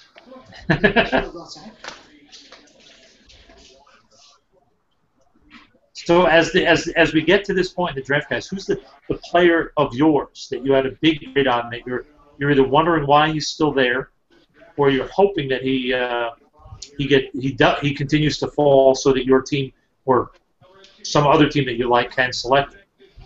Who's the guy you really would like who are surprised is still there at this point? I really thought that Aaron Donald was going to be gone by now. I really did. I thought he was a fit in a number of spots. It's a position that's valued, and it's not like there's quarterbacks going in front of him. There's only 2 I guess there's 3 pass rushers, but I really am surprised Donald has lasted this long. I did not think Chicago would get a crack at him without trading up. I'm agreeing with you. That's very surprising to me. Yeah, I didn't see that either, and I think you could see teams really make a jump at this point because I don't think the cost is crazy high, to come up and grab players like Donald. Once you get to the teens, no. Let's be honest. Wait, he's fallen. He has to be because of his size. I mean, we have example after example of these highly skilled players that are undersized excelling in the NFL. But I think there's still some of that old mentality that's stuck on people. And maybe that's the issue with Manziel, too. Well, but remember, Josh, it may be old mentality in some respects, but remember, there also are a lot of shorter defensive tackles that come in the league and fail. So no, yes, that's true. That's very true. So I think when it comes down to it, teams may have them equal to other prospects, but when it comes down to making that pick, they're like, you know what, we have the tackle or we got Donald. Let's go with the safer pick. We got the corner or we got Donald. We got this guy and Donald, and I think he loses that battle between one-on-one guys. If he's not the only guy left as your top guy, he's probably going to lose a lot of those tiebreakers because of his height. That's very true. That's a very good point. So where do we see him going? I mean, you guys know I'm high on him. Do we see him going between 14 to 16? Because I think Dallas likes him too. I mean, I don't know how Chicago could pass him. Chicago can't pass him. I mean, unless they feel that Shazier is a better fit, or a Mosley, or maybe even a safety. Yeah, I was going to say, I bet you if they pass him, they're going to go with Pryor or Clinton Dix. That's my guess. Good luck. Which would be a disastrous move for them, but. And that being said, St. Louis could take one of those safeties right here as well. They could. Yeah, that's a lot of people thought that was going to happen. It'd be fine with me.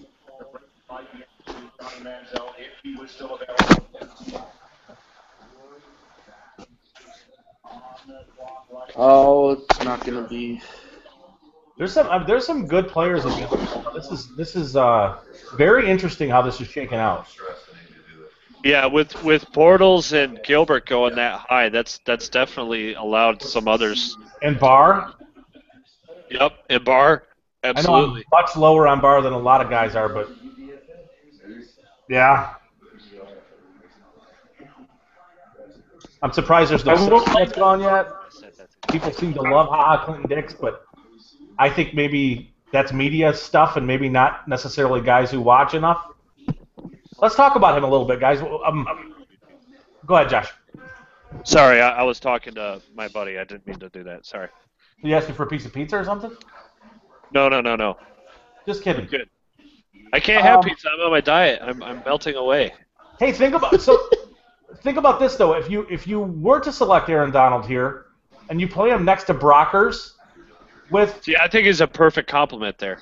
I do too, and I think that with Robert Quinn bringing pressure from the edge and Chris Long with it's very scary, yes. The effort stuff, yeah, I think that while he might be a little undersized, with as big as Brockers is, and the fact that he's probably still growing, to me I think that might fit. Yeah, that's why I'm really scared about it. As a Cardinal fan, like I said, and you guys know how I feel about Aaron Donald. I do not want to see him go to the Rams here. So I would love to see them take someone like a Clinton Dix, who I'm not that high on. But yeah, I mean Donald next to Brockers and Quinn would just be disgusting. And you know what? Let's talk a little bit about the interior pressure as opposed to edge pressure, and how that's a problem for quarterbacks, because I think sometimes interior stuff is way more difficult for quarterbacks that like to step up, climb the ladder, so to speak, into the pocket and make throws that way. Well, that's how Brady's lost 2 Super Bowls. Yeah, interior pressure. You don't need to bring pressure from the edges all the time. You can do it right from the middle of your defense, and if you do that, disruption. We've seen it all, for months. Disruption is production.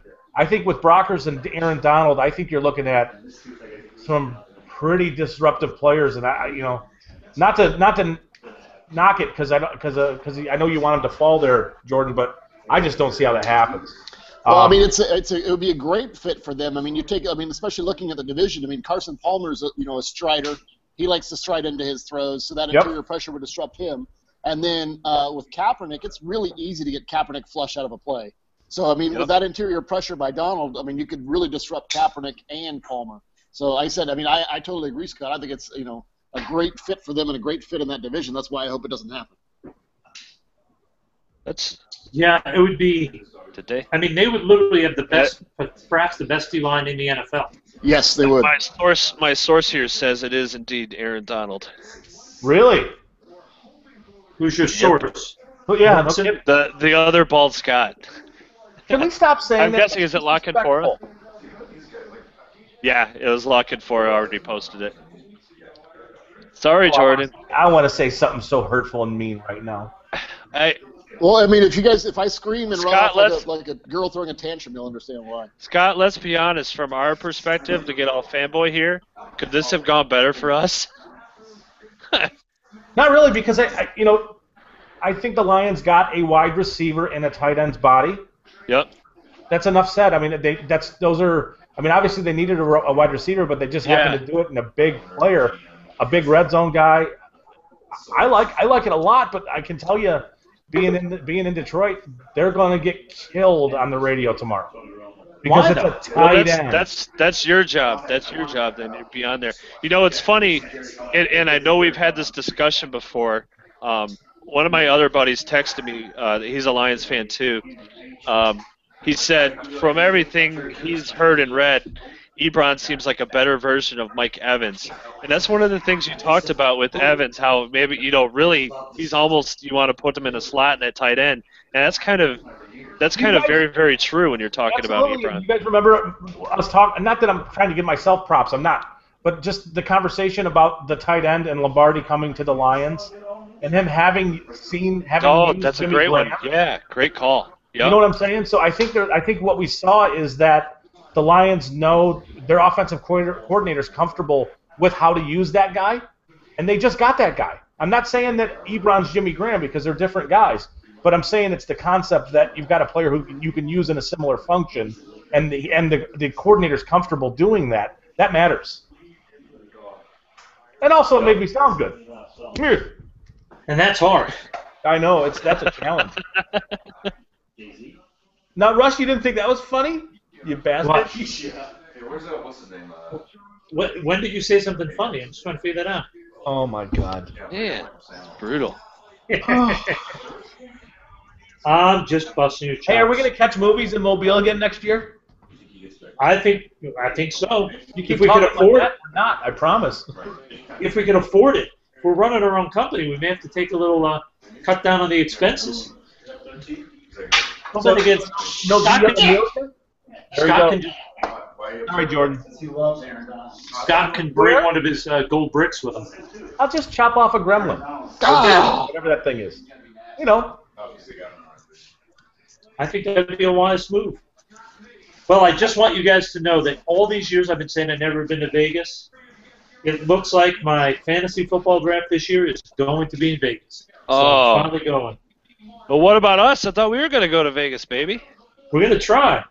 Hey, did I tell you guys that in 2004 I drafted a fantasy football team in Las Vegas and won a national championship? You did, really? Many times. Wow, that's pretty impressive. I sound like I'm a total asshole right now, but no, that happened. Yeah, okay, guys, you know, I just thought of something. Not to skip Chicago here. Yeah. But guess who's still on the board for Dallas? Manziel. Yeah. Yeah. Well, you know that was going to happen. I didn't think he was still going to be there. I thought it was probably 50-50 whether he would. I really did. Russ, do you think they're going to take Manziel?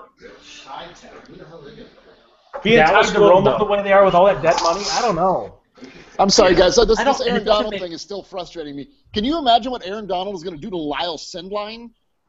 Oh, yeah. No. In all honesty, to counter that, this is something I talked about a couple weeks ago. I think a very legit move for Arizona would be to trade back, and our buddy Cecil Lammy talked about there's probably going to be some quarterbacks going the last 5 to 10 picks in the first round so they can get that 5-year contract with the quarterback. Have them trade back a little bit, maybe toward later in the first round or early second, and take Marcus Martin. Yeah, I mean, I like Martin, but I don't know if I think New Orleans is hot after him. Now, here's a question, though. Do you think Chicago made an effort once Donald got past 10 to move up? Or do you think they just sort of sat back thinking there's a good chance we're going to get him, we don't have to move, and now they might – and I don't know how much they really want. Themselves. Well, I will say that their biggest problem on defense was the ridiculous run play of those safeties. And they might have just said, if we get Donald, that's great, but we almost need to have that safety instead. Which of course all of us think is a cataclysmic mistake. What's that? But them willfully choosing one of those two safeties over Donald. I'd love them to take Jimmy Ward here. But I mean, it would be great if they took Jimmy Ward. Look what St. Louis did here, though. I mean, you look at their two picks. I mean, they upgraded their offensive line and their defensive line, and really trying to compete in that division. I mean, that's how you have to go about it. The Bears are going with Fuller. Wow. You know what? That was another pick that had been speculated with him for a while. I mean, it makes sense. Upgrade the corner, get a physical guy. Yeah. They're trying to get ahead of Pittsburgh. Maybe they have him play a little bit of safety too. Yep, he can do everything. Let's be honest. He's better at linebacker than any of their linebackers. Wow, you're tough, my man. They're terrible. That's honestly. I like the pick. I can't remember seeing a worse back seven since Detroit in their 0-16. I mean, really, how bad was that back seven last year? I mean, their corners are okay in coverage, but especially in terms of playing the run. I think Jordan just quit on us. He's very upset. Baltimore is at a spot where San Francisco could be targeting the brothers working together again to get ahead of the Jets for Cooks. Or Lee. Or Marquise Lee. Yeah, Jets have been linked with Cooks for quite a bit. I can't fathom why you would take Cooks over Lee, but I've got Cooks over Lee. That's been discussed quite a bit recently. Yeah. I don't know about Cooks, guys. I don't think he plays anywhere near that 4-3-3 time. Nope. No, he doesn't. No, he doesn't. I think he doesn't all the time. I think he shows flashes of it every here and there. Yep. Absolutely. It's one of those things. We saw two guys last year struggle with it. It's being a receiver is not just what do you do once you get the ball in your hands. You got to be able to perform when it's not, and that's what terrifies me with Cooks. He's getting rerouted, pushed around. He doesn't look full speed like an Odell Beckham type guy does. I have real concern about how he's going to translate. The Steelers picks in as well. I just got to tell you guys, I'm liking the way this is going, because if none of these quarterbacks get taken before the 25th pick, the Chargers could get some good offers from teams wanting to trade up ahead of Cleveland. Yep, you're not kidding. That's a real sweet spot with that. You're absolutely right. Jordan's going to be very happy here in a second. Yeah. Jordan, you're going to be happy, buddy. You're going to be extremely happy here in a second with Pittsburgh's pick. Yeah.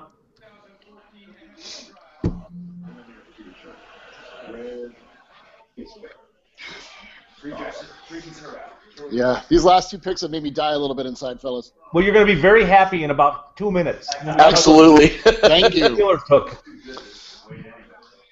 Hey, Jordan. Yes, sir. Who do you want to come off the board immediately in your wildest dreams? In my wildest dreams, I think you guys know I want Ryan Shazier to come off the board as soon as humanly possible. Oh, bingo! Shall receive, buddy. That's a really shocking pick to me. Especially because taking Shazier. Yeah, they got Spence last year, didn't they? Yeah, they don't know if he'll ever be there. He's got the injury that still hasn't come back from. Who? You're talking about Sean Spence. Yeah. Yeah. Oh, yeah. Obviously, we got Jarvis Jones last year, but. Yep. Well, one thing Shazier can do is run. You know that for sure. Yeah. Well, and when you think about it, they've never hesitated from those undersized linebackers. Yeah, and he's not a real undersized guy, remember? Yeah, no, that's true. That's a good point. 40, right? That's a good point. Because he was 237 at the combine. Yes. A lot of teams think he can be 250 very easily. Oh, yeah, if you saw the picture of him. Yeah, he's pretty rocked up. On Twitter, so the Niners should be getting ready to do something. So that's two Big Ten guys. We're still waiting to see Darqueze Dennard.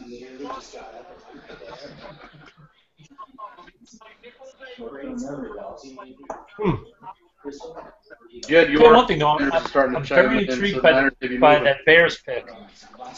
Yeah, Fuller. I think it's a great choice. I mean, you talk about a versatile guy. They like to play physical. This is a kid with long arms. He can jam up guys at the line of scrimmage. He can also play off the ball. He can move over at safety, come up and play up when they go to like 4 or 5 and 6 DBs. I mean, and you add in the fact how professional he is, coming from a family that's had so many guys play in the league.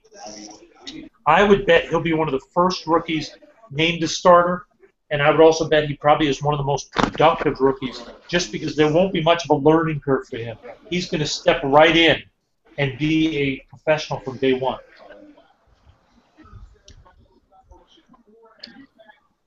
Well, we were talking about it earlier. We were talking about the Bears. Josh and I were talking about it and thinking about them upgrading at their right tackle position. I know they took Jordan Mills last year, but he gave up a lot of pressures this year. They were a few picks away from being able to put Lawan out on that right side and really fix that offense. And that's a frightening thing. But I wonder if they're thinking that one of these guys in the 2nd or 3rd round. Woo! Sorry, guys. I had to celebrate. Did you think we were fooling around? No, but I mean, you know, once I see it and it's official, then I know, and I had to celebrate that one. Now again, we have to go back to that.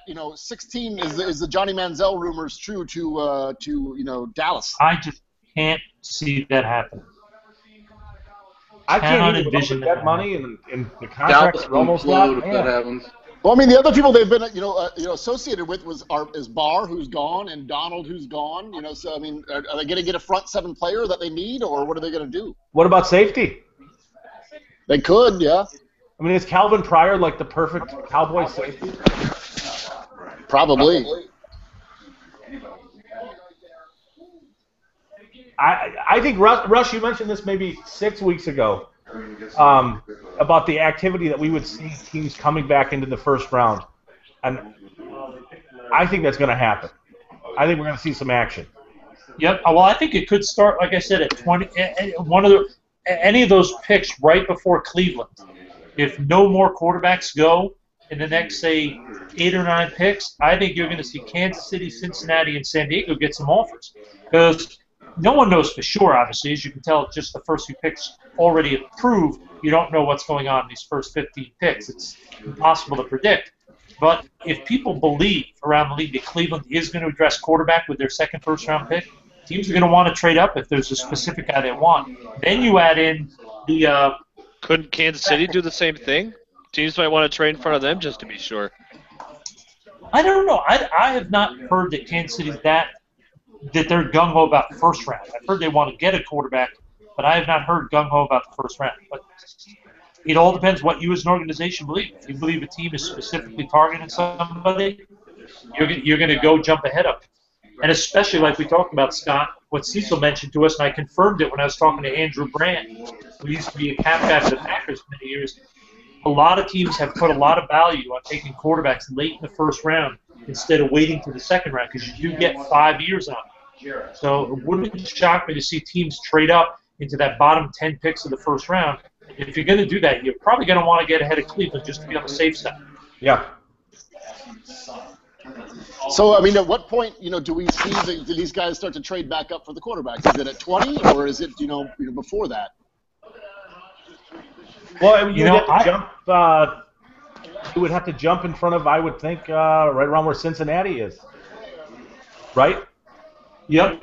Because I would, if you look at Cincinnati's roster, you don't see a real significant weakness on that roster. I mean, I could see them taking a quarterback.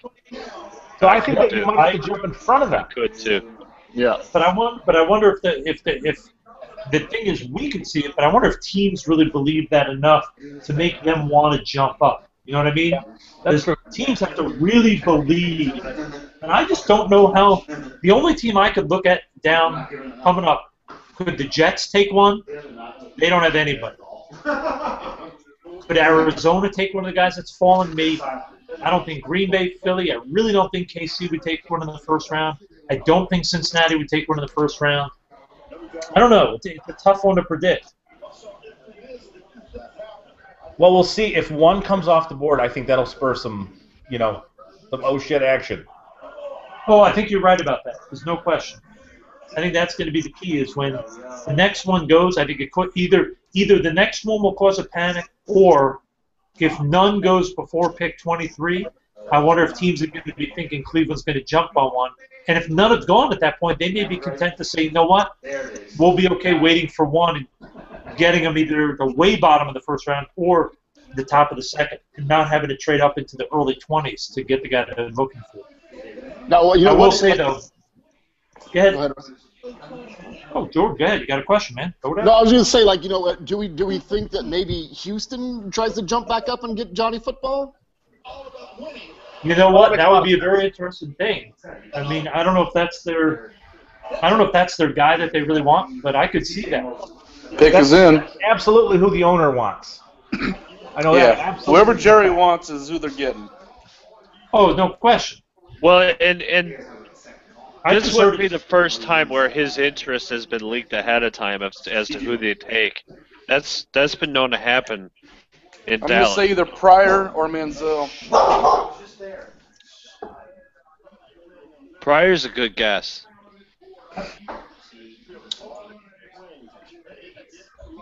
Crazy.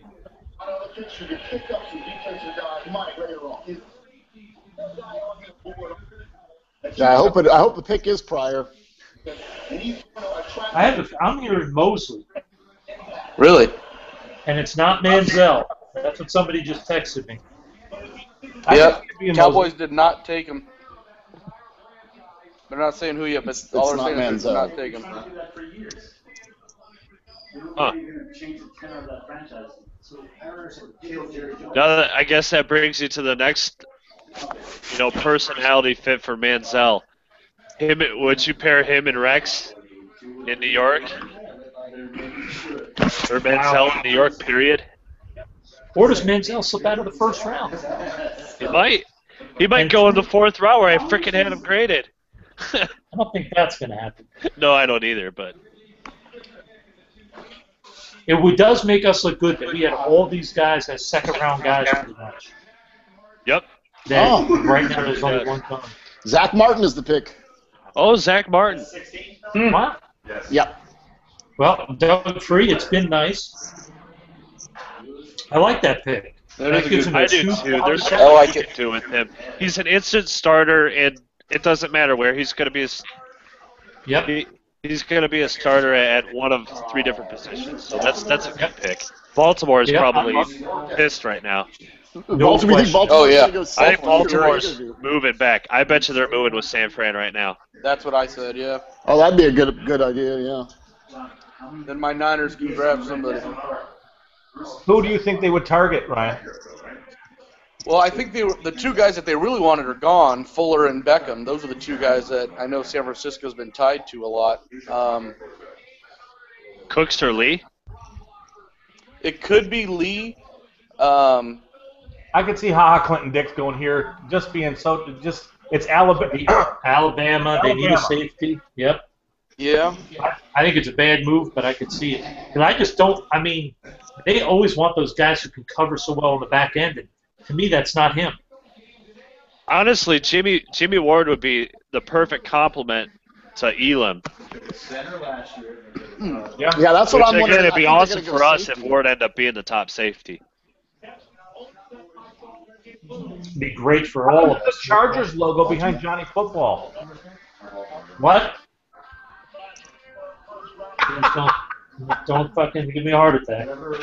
I think, like I said, I like Manziel, but I still don't want to. We don't need to replace fucking Phillip right now. He did okay last year. Come on, he's old. It's over. He's old.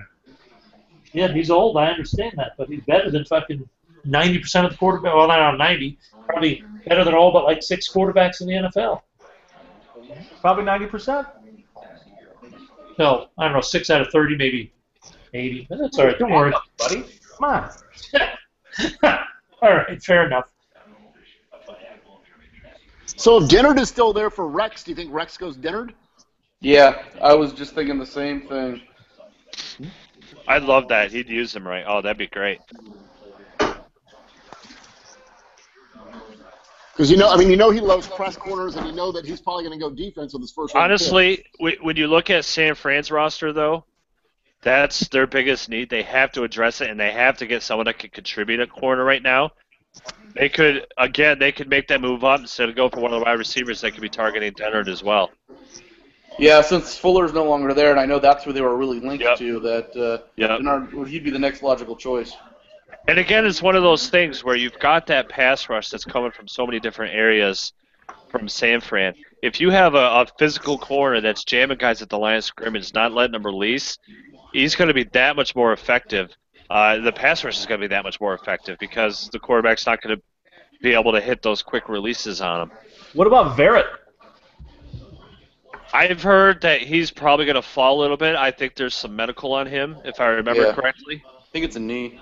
Yeah.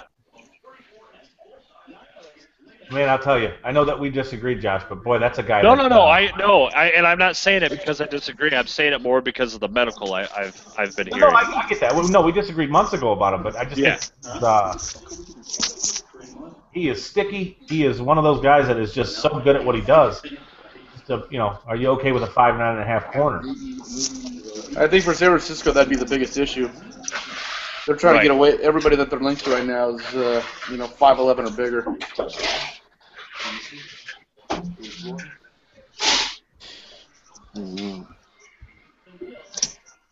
Guys, I'm looking at my big board behind me, and at what point do we start bringing Dominic Easley into the conversation? Now, Gelman. It's just a matter of. Hey, Russ, do you know what the medicals were on Easley? Did they come back okay? I heard from a number of people that they feel he's going to be fine, but just the fact that it's 2 ACLs, most teams knock him way down. Okay. So you think maybe late second on him is about where he'll go? Even though we've got him graded very high. I don't know what the numbers are, but I know they're significant for guys who have had one ACL tear to tear a second one. Yeah, which he did. Once you tear 2, it's really bad. Yeah, right.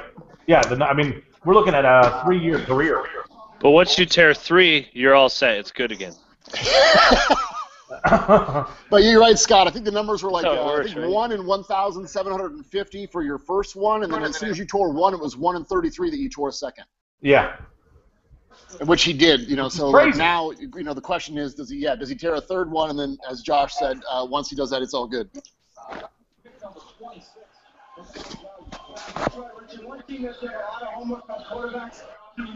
Well, Baltimore's pick is in. Ozzy's going to go BPA. You get real intriguing. Russ, how were your meetings? Well, they start tomorrow. Okay.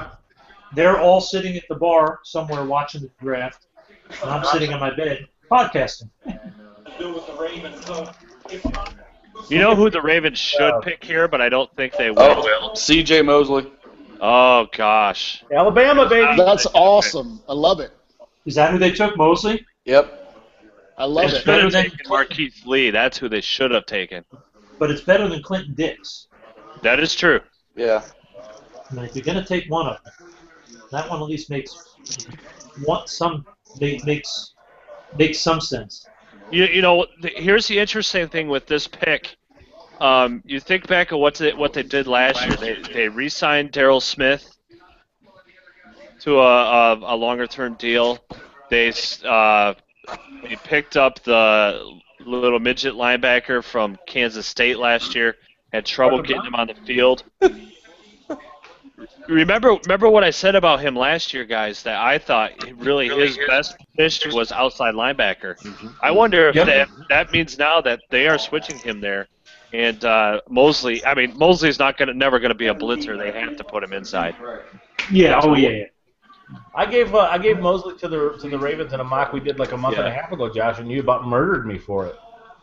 Remember? Well, that was just because he wants to murder you. It has nothing to do with it. I was. Well, and you know what though? This is something else. Yet another Ozzie Smith Alabama player. Yeah. Absolutely. Right? Absolutely. And it's amazing how many of them have not turned out. I know. That's the craziest part about it. Cody's just a guy. I mean, it doesn't make That's sense, but he putting keeps it going back to politely. that well. I mean, it makes no sense to me. All I know is I need somebody to jump on Roby.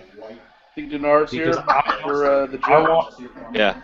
I think Denard would my be a good thinking pick with for the Jets. Ozzie on this is he thinks he's always one step away from the Super Bowl at this point.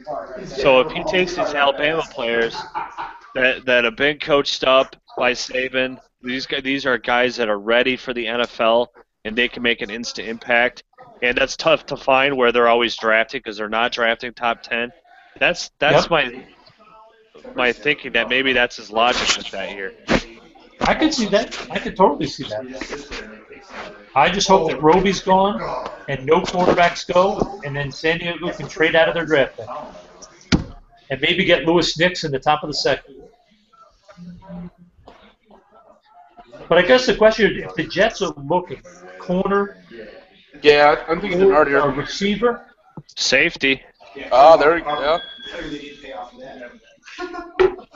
And are they sold on Geno Smith? I don't know. think so. Because I got to be honest with you, if there's a player in this entire draft that is a Rex Ryan guy, it's Johnny Football. Oh, of course. That's what I was saying earlier. Absolutely. Oh, Yep. yeah. I agree. I just don't envision them going that direction.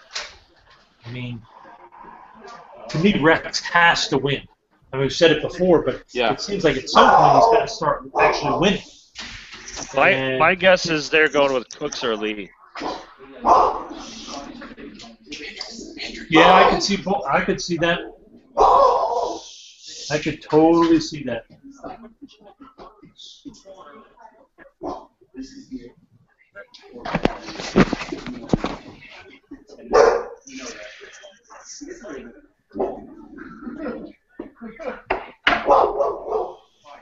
Stop It's an kicking your interesting dog. spot. I guess They're in a good spot, though, because they got their pick of a lot of they have some corners, some receivers. Yep. safeties. Yeah, I mean, they have they can make a nice pick here.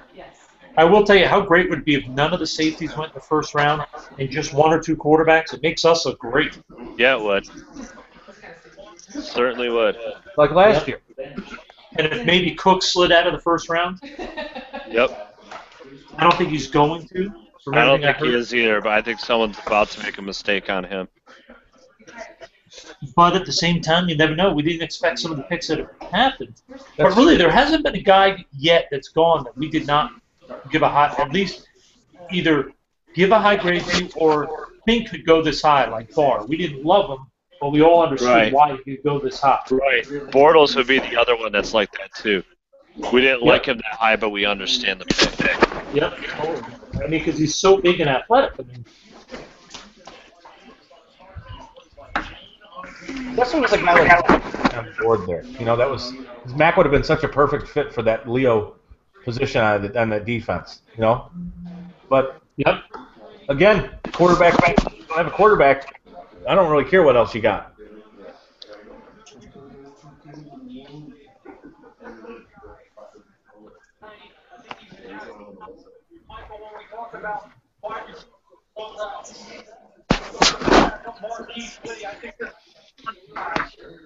I mean, I would love it to be Marquise Lee, but Yeah, it's the right pick. Let's put it that way. I don't know that that's what they're going to do, though.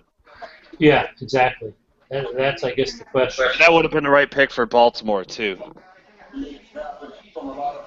You know, it would have been a very interesting one for Baltimore because Flacco needs some guys, in my He opinion. needs some guys that know how to run routes other than nines. That would help. What, Josh? Why do you hate the 9 route? What's the problem? Well, when it's the only thing a guy does. Why do you hate Paul Richardson? I was just going to say that. You know he's up to like 190. I knew you were going to go there. Come on. You're so touchy-feely with Paul Richardson. I mean, who do you have the real crush on? Is it Van Noy or is it Richardson? Did you know Richardson's up to about 190 pounds, buddy? Wow. Come on, you get value here. Oh boy. if he's up to 190, then I just got to lose a little bit of weight and I can catch him. I think it was 190 in 7th grade. It was funny watching Keith McGill from Utah try to cover him. Oh, my God. Oh, I'm sure. Yeah. Hey, he's 17 yards behind you. Turn your head. Well, I guess here's a question then, guys. What player do we think will go in the bottom half of the first round here that will be a complete and total shock? Like, out of the blue, no one expected it. Well, I mean, does Juwan James count for that? I guess Juwan James or Garoppolo. I mean, I don't know if they're out of the blue because a lot of people have mentioned them as possibilities. I'm trying to think of usually. I don't know if he counts as out of the blue. I don't know if Quanjo's an out of the blue guy. A lot of people thought he was. I'm trying to think of a guy that nobody has ever put in a first round. Kareem Martin. You know what? He could be a wow. Or maybe He Marcus could definitely Smith. be a wow. Yeah. You know what? Marcus Smith would be a big one because was he East-West, guys? Yes. He was East-West, and I mean I liked him a little bit off film at Louisville, but at the East-West, a lot of people didn't like him. A lot of people were ripping him. I didn't like him there or film. Maybe it was the Senior Bowl. I don't know. Oh, look. I think it was Senior Bowl. But it's funny, the past week I've heard a lot of people talking about him when I spoke to teams. I just recently watched, I had the Miami tape on with him, and he destroyed Miami. And I've heard a lot of people talking about him in recent weeks, so it wouldn't shock me.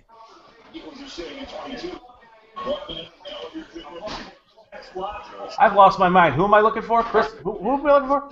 Jets made their pick. Jets Marcus Smith picked was at Senior Bowl. Prior. That does not surprise me. That doesn't surprise me one bit. No. No, seems like a Rex guy. Yeah, totally does. Yeah, that's a good point. That's a It's good point. good. It makes us look good because Clinton Dix is not the first safety, and you know. Doesn't make us look as good as it would have if the other kid had gone, but I hear you. Yeah. But I tell you what, Tom Brady's going to eat this kid alive. Oh, he'll chew him up and spit him out. Absolutely. It'll be interesting to see if they can. But the thing is, Go right at him. he may not get put in that position. They may just use him so aggressively up near the line of scrimmage. Yeah. I mean, they may protect him and cover him up and just let him attack and make plays all over.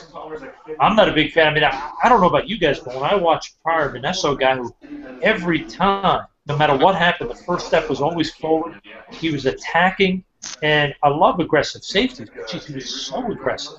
And he was constantly leaving himself out of position, getting beat over the top. I mean, and then you add in the fact that he was a guy who would always launch himself for the hit. I mean, he's not a guy that's a fundamentally sound tackler. I'd be very nervous. Yeah, I'll I'll take say him and try to control him because he's going to have to learn to tackle, learn to play more under control if he's going to be a productive NFL player. there's one of three things that's going to happen when they play New England. One, Gronk's going to get about 4 touchdowns a game. 2, he's gonna end Gronk's season with a kill shot, or 3, and it may be 2 and 3. He's going to get ejected for all of his headshots against him. He could. I mean, he is a violent hitter. I mean, there's no question. But he's a launch guy, and that's what scares me. Yeah. If you're the back-end safety, you've got to be under control. You can't be just launching yourself at guys to make tackles. It kills you. And we talked about this the other day. That's one of the reasons we all love Jimmy Ward so much. I mean, now obviously he's not as big a hitter as Pryor is, but in the same breath, when he hits, when he wraps, when he reaches around, he's doing it consistently legal within the confines of the rules of the league and what they're looking for. And that has to be something teams are looking at now. You can't just have a guy that's taking a pass interference and a personal foul penalty 30 yards downfield every play. Yep. I agree with you. Hey, Russ, here's a sleeper for you. Yep. In the first round, speaking of safeties, what about Washington State's Deion Buchanan? He would be in play at 20 for the Cardinals. I think he's just a guy. that. I don't see anything special with him, but he fits the body type. He's got some athleticism, some movement skills. I could see him getting in there somehow. Here's the thing that we got to really consider, guys. We're getting close to the Eagles' pick at 22 with Johnny Football still up there. I don't think there's any way they go that direction. You don't think Chip Kelly goes after Johnny Football? I think Chip likes him, but I think Chip realizes he got very lucky that Nick Foles, who he didn't pick, looks like he's going to be a real high-end quarterback. I just don't see. There was a lot of speculation this week, though, that they were willing to trade Foles and that he really wanted to target Manziel. What about Kansas City as a spot for Manziel? I don't know if Andy Reid would go down that road. Yeah, I don't think he would. I mean, I think Andy Reid would be more likely to go with a guy like Garoppolo. I mean, or sit and wait on a Mettenberger type. I mean, and I don't think if you're Kansas City, I don't think you can look at Bridgewater just because those small hands in the bad weather. I mean, to me, that's a scary combination. Well, I do want to bring one point up, though. As much as I think Garoppolo would fit, he has the same hand size as Bridgewater. Does he really? So, yeah, he does. Exact same, 9 1/4. So if that's an issue for them, then they can't really take him there either. Yep, you're right. I agree with you. Then maybe they don't take him, and then maybe they hold off and wait on him. I think them waiting, sitting on Mettenberger, that makes a little bit of sense. Yeah, I could see that. I could totally see that. I'm interested then to see what Cleveland would do quarterback-wise, because obviously they can't go Garoppolo. I mean, in terms of hand size, they can't. They can't do that. Yeah, you're right. And that to me, it's a strange one, and I like Garoppolo a lot. I think he's a really good quarterback. I do too.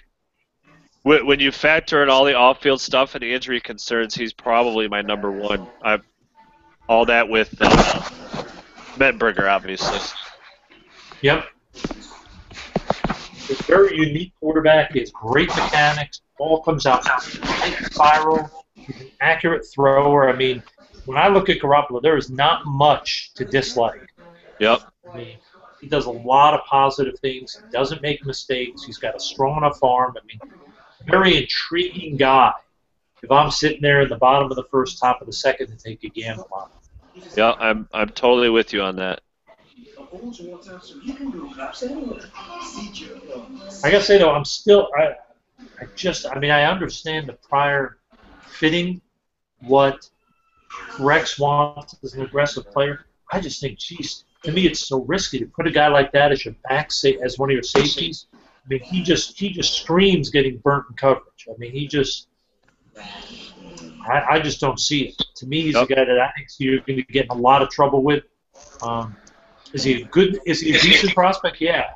To me, he's a second-round guy, but he's way better than Clinton Dix. So I at least feel better about that. I just don't understand why teams keep targeting these box safeties so high. We saw it last year with Baltimore taking Matt Elam in the first, and then they had to cover him up all year because he was a liability back there. Yeah, it just doesn't make sense. I mean, look at the Chiefs took Eric Berry. Yeah. And they have all sorts of issues in coverage with him. That's something to watch going forward. There's been rumors have. Do you have dogfights going on back there? Me, no. I don't know who that is. No, I mean, it's like Jordan does, I think. Jordan, you got like a dogfighting ring in there? But there's been a lot of rumors. There's two dogs here. There's no dogfighting ring, but there are two dogs here. They don't like each other. No, what I was saying is there was a lot of speculation a couple months ago that there's a real good shot that Eric Berry could be traded during the draft. So that's something to watch out for, too. Well, I know my guy at the Chiefs, he insists, he said the new staff they're not fans of Berry's. I've heard the exact same liability and coverage. So. Yep, they had to completely cover him up. Yep. Yeah, which makes me feel good because I did not like him coming out as a safety. I thought he was just too out of control, didn't know what his assignments were, bid on stuff, got fooled too often. I think his best spot is as a corner where he can just focus on covering a guy man-to-man. But then again, you see what he gets done to him by tight ends, so probably get killed if you put him at corner. Exactly. Everyone we know is already coming along. So, Jordan, what are you thinking here for Arizona? I don't know. I don't think that either the quarterbacks are guys that they would like. Their biggest need is right tackle. So I don't know if they're high on Moses or if they're high on Juwan James. James, Quanjo. I think. Well, I don't like Quanjo. I mean, I think again, my personal opinion, Juwan James is a plug and play right tackle. But I don't know what they want to do. I would love it if they went easily, but I don't know if he would fit their scheme, and I don't know if they want to go for him that high with the medical issues. So I'm still trying to figure it out. What about a guy like Joel Bitonio? Bitonio would be good too. Right now, the whole right side of the offensive line is suspect. I mean, they have the guard that they took last year in the 4th round, but then the right tackle right now would be Bobby Massey, and he hasn't really done very well.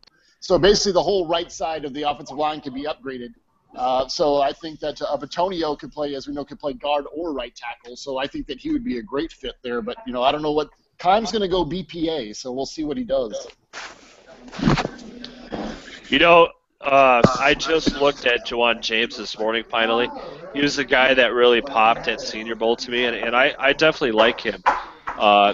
Certainly the athleticism, that's all there. I think he needs to work on hand placement. He tends to kind of launch or punch high. That's something he's going to need to fix right away, but I would not have a problem with that pick if that's the direction they went. Yeah, I would not have it with either. I mean, like I said, their biggest need is right tackle, but Keim's not really gonna. I don't think he's really gonna pick for need. He's definitely gonna go BPA. I mean, he's just that kind of guy. I mean, I would love it to trade back. If somebody wants to trade up for one of these quarterbacks here, because now that we're into the 20s, I think we're into that range. So we'll see when that starts to occur. But I think one of the right tackles could go off the board right here, so that might make it a little bit easier. Yeah, I fully expect that to happen with Miami's pick here. Or they could even surprise. I mean, they need line help everywhere. I wouldn't be surprised to see Miami take Xavier Su'a-Filo here. Oh, that would be a good pick, too. I would love it if the Cardinals took Su'a-Filo, too. He said he was my favorite guard in the whole draft class. But, I mean, I don't know. They took a guard, with the 7th pick overall last year, so I don't know if they're going to do that again. Well, and let's be honest, too. When I watch film, and Russ, you could speak to this because we talked about this a couple weeks ago, I don't see any reason Su'a-Filo can't play right tackle. Oh, I agree 100%. I mean, when you look at him play, is he ideal? No. I mean, he's going to have to learn a little bit fundamentals-wise, but all you have to do is look at this year when they had injuries at UCLA, and they stuck him at right tackle the second half of the year. Morgan Moses, not athletically. There we go. Yep, there it is. There's that tackle. Yep. That's a good pick. That's good. But yep. I was really worried Miami was going to jump the gun on Quanjo here. And we were higher on James than most people, I think. Yeah. I give Jordan credit. He's the one who back in August or September gave him a huge grade, higher than Richardson when everybody had Richardson as the guy who was going to go in the 1st round. So Jordan deserves the credit there. Yep. Jordan, you did a great job there of doing that. A lot of people don't have the courage when everybody else has a higher grade, one player on a team to go with the other guy. So thank you. Deserve some credit there, my man. Thank you. Yeah, I would have liked to have seen one pick later, but like I said, I think he's a plug-and-play guy. Like I said, 49 starts at right tackle in the SEC.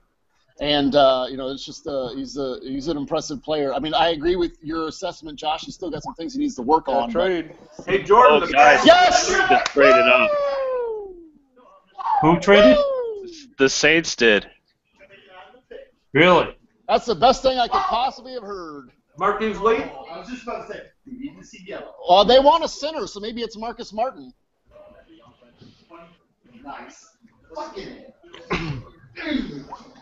Sorry, we're very happy over here. I was going to say, you all Cardinals fans? Oh, yeah. My buddy Nick was handing out Cardinals gifts to people when he walked in. Let's put it that way. Wow.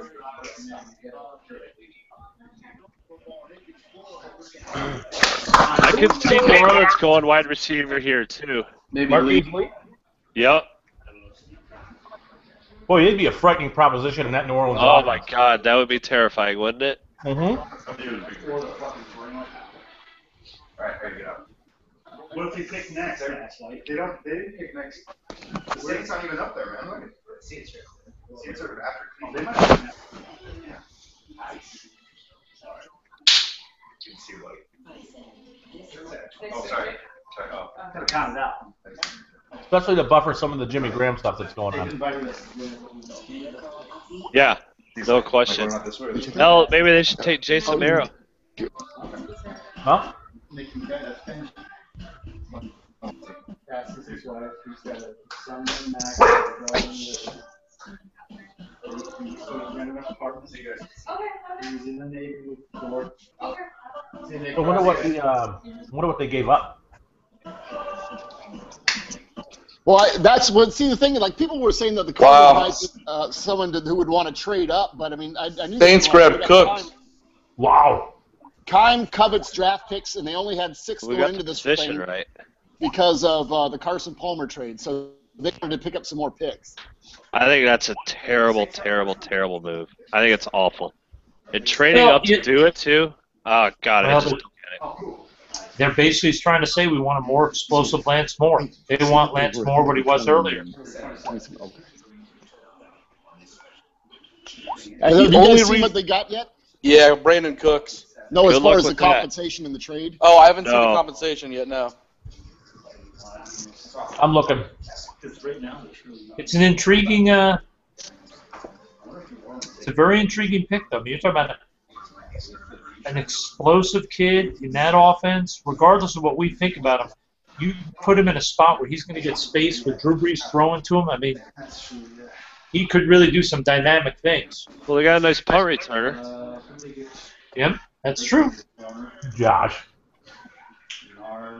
That's right. That would be that. Because the Cardinals, they probably would have run very thin. I do not know compensation. So Josh, you were the first one I think who did Cooks. Scott and I actually looked at them together. It's right. anyways. What? It was kind of like when I evaluated Tavon Austin in the preseason last year, where he couldn't handle any level of physicality running routes. Guys would chip him, he'd stop, he would slow down. He wasn't making precise cuts. It was just at a lower rate of speed, everything was. I was just real disappointed of everything he did away from the ball. And there are even times when he got the ball where he didn't consistently turn the jets on when he had space. And obviously that's what everyone expects to see of him. So I really felt like he was a backup. I felt he was more like a 4th-round guy. I just did not see it with him. I did not see him living up anywhere close to his athletic prowess that everyone's so excited about.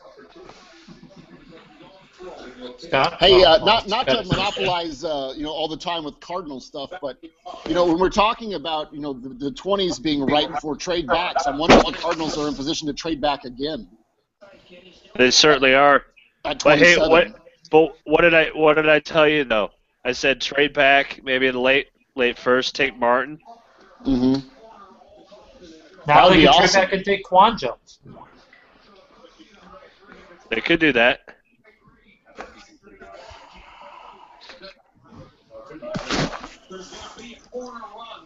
But I will say, if they could make Lance Moore as productive as he was in that offense, That is fair. and he, to me, was a quicker than fast guy. I thought he was a free agent type guy coming out of school, and he turned in a nice career for them. So, I mean, if they use this kid correctly with his explosiveness, very interesting. A very interesting guy in that offense, playing indoors on that field. I mean, Yep. That's a very good point. As much as I don't like the player, it's the right place for him to go with the system, with the field, and all of that. That's the place where he's going to have the best chance to succeed. Exactly. That's exactly how I feel. Yeah, you think accurate quarterback. You know, a guy who hits guys as they're getting open, throws guys open, let him use his speed. That's the place to be. It is a perfect fit for him. Yeah, So it really is. No Saints question. gave up their third rounder then. Wow. That's it? Yeah, pick 91. So now the Pick Cardinals 91. have 7 picks and then 3 How tomorrow. many spots did they move up? 7. Wow, that's 27 actually was their pick. pretty good value. I was actually not expecting. I expecting more like a 4th and a 5th or something like that. But I mean, the pick number 91 in this draft is a good pick. It is. Oh, See, I yeah. would have expected a third and something. It sets the you market expected now. more? I don't know. What's that? Sets the market for teams wanting to trade in for quarterback. It may, it may That's not. not- Because that's not an this rate. expensive No, but you're at least getting the first. Yeah. Now you'd be dropping out of the first to the second. So They wanted to get ahead of Green Bay and Philly for that. Well, that's a nice play you just made right there.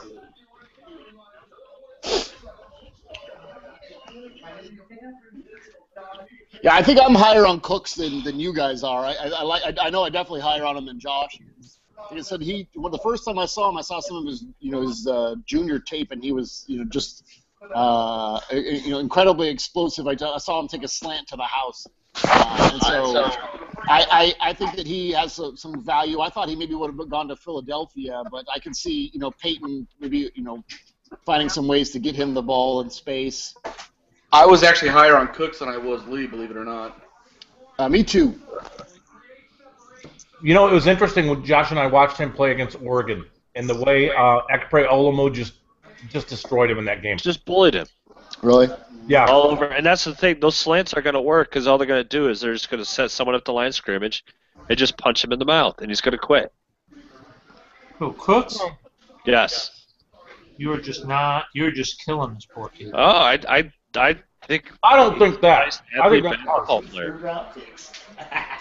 I could very well be wrong. And again, I think there's a point to be made about fit because there's examples every year of guys we like, guys we don't like, that succeed or fail, maybe not to where we think, but that's often predicated on where they go. And in this case, it's a great fit for him. Yep, I agree. Hey, so Packers are on the clock, so I wonder if they steal your nose tackle, Russ. Yeah. It's either Knicks. I bet you it's either Knicks or Dicks. Maybe. I don't Knicks know. or Dicks? I like that, Josh. Knicks or Dicks. I like that, Josh. I know you like Dicks, so. Hey. You're gonna move mountains, kid. This He is a walked right into it. child-friendly draft show. Come on. Yeah. Come on, keep it professional.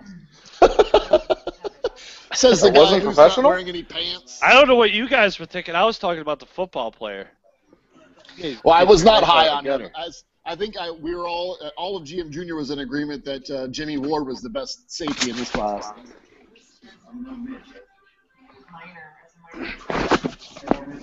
Josh, with Cooks, do you really see a kid who's going to quit? Honestly. That was harsh.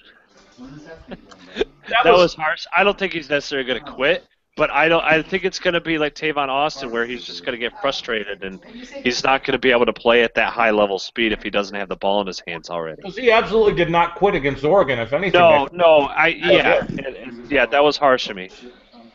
Well, I appreciate you calling me out on that, but yeah. I'm not calling you out. No, you're right, but. Well, you know what I mean. It's always interesting to get a different perspective. Yeah. Now, I didn't like what I saw in that Oregon game, right? I saw Olomu kind of push him around and bully him a little bit. Then I saw other wide receivers not tear Olomu up, but I saw other guys give him fits. But I'll tell you, I mean, if if you're looking at like fantasy football type thing, and you're looking at rookie guys, Brandon Cooks is he's an intriguing player in Especially in New Orleans. Yeah. That's going to be a frightening thing. You know, the Niners are actually hoping that these corners start to fall. Denard, Barrett. Because their secondary is a hope that hot Roby mess is- right now. Roby's another guy to look at too there. Oh, Roby's going to go to San Diego. Yeah, I'm pretty sure that's what's going to happen. Hey, Russ, why do you not like Roby? What's going on there? Because he's a ding I thought dong. I thought he played like crap this year. Don't think he's a very good worker. Don't think he's got the football not the football. That's not a fair thing to say because he can play. In 2012, he was a beast. I just don't think he's got the work ethic off the field, the team first, whatever it takes attitude to be successful. He makes me very nervous. So, No, He's going to San Diego then, right? oh, let's hope not. God Would you almighty. want another corner, a different corner? I mean, if we had to go corner, yes. Which corners are out there still that? Denard. I mean, is there a corner that's surprisingly still on the board? Well, Denard Vered, but he's undersized. Yeah, but Denard, right? Yeah, Denard's still there. Oh, yeah. Do Oh, you think he could go to Green Bay? I don't know. Don't they play a little more off? You know what? Corner, I think, might go a little bit higher than people think because he's got size and speed, and he showed up what was Phillip Gaines. Yep. So, I mean, I wouldn't be surprised to see him come up a little higher than people think.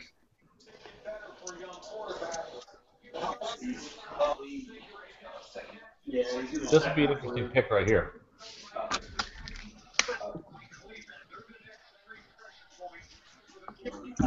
Now, this is a team that's sort of been given a pass over the last few years because can you go? Yeah. some of the picks they've made, Nick Perry, Thank you. Worthy, Thank you. Yeah. you know, Although I did like Perry. It's either living off of that Aaron Rodgers pick. well, Yes, yeah, of course, they're living off the Super Bowl. Yeah. Yeah. What about a Coney Ely here? I know we're not big fans of him. I don't think he fits them. D Ford. D Ford I could see. Van Noy I could see. No, I had a spasm. What'd you say? You're a spaz? I said I had a spasm. I'm not Oh, going to okay. tell you. I don't want to know anymore, thank you. Oh, Dix is coming off the board to Packers. Oh, that's beautiful. Oh my God. Awesome. Take him. That is unbelievable. Good luck with that. We got Mr. Ebron coming right at you. Enjoy. Love it. Good job, Don't get Ted. Good job, I Ted. just don't get that. Fist bump, Ted. Fist bump. Way to go. Beautiful. That is, that's glorious. So, again, I'm wondering if Manziel's in play at 22. I know you guys said no, but I just, think it's legit. I could definitely see it happening. just wondering. Oh, absolutely. He's got to be in play. But I really think that Houston is probably working the phones right now, trying to get back up and get a hold of him. Russell, you okay? Now, the pink cup got him. He's strolling to the podium right now. Let's go to the podium. It's,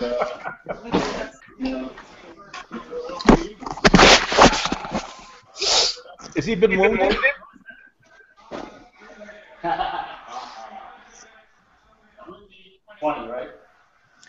You never know what you're going to catch off those, duvets in the hotels. So, Hey.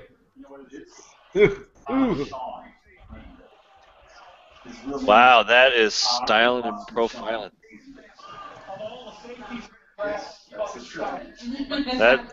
he looks like a waiter. That is, I know he does. Oh, that's phenomenal. That is one roll tide tuxedo. I would love them That to is show a phenomenal. where he takes the 12 steps right here. I know, would it be? He'll start going in the wrong direction here. You know what Oh, they're even going have to say Saban when he there. blows up the guy on the hash market? It's like, well, he started on the hash. All right, so far 3 tackles against the run. That's nice. Nothing in coverage.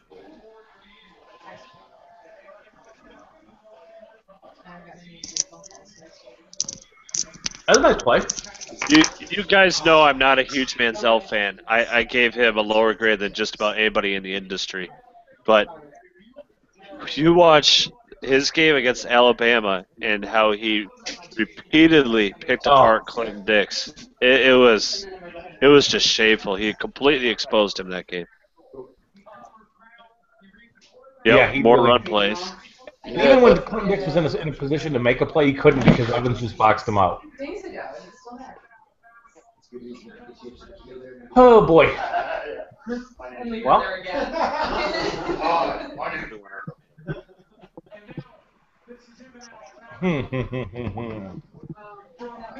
You know, Josh, we've given Jimmy Ward to the Eagles a lot in our mock drafting. We did. A lot. Oh, that'd be a fantastic pick. Well, my buddy who usually knows them pretty well told me he thinks it's going to be Marquise Lee. No. Go away, cat. No. Russ, you think it's going to be Marquise Lee? Well, my guy who knows the Eagles pretty well just texted me and said, he goes, he has a feeling from what he heard that it's going to be Marquise Lee here. He said that, what's his name, Chip loved Marquise when he was in Oregon and just thought that this kid is a dynamic football player. Well, if you look at that 2012 film, he is. That would be an awesome pick, awesome fit.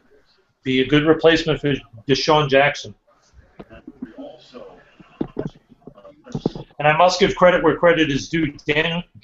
Daniel Jeremiah had a very interesting tweet stating that for those saying Brandon Cooks is too small, he's basically the same height and 20 pounds heavier than Deshaun Jackson was when he came out of school.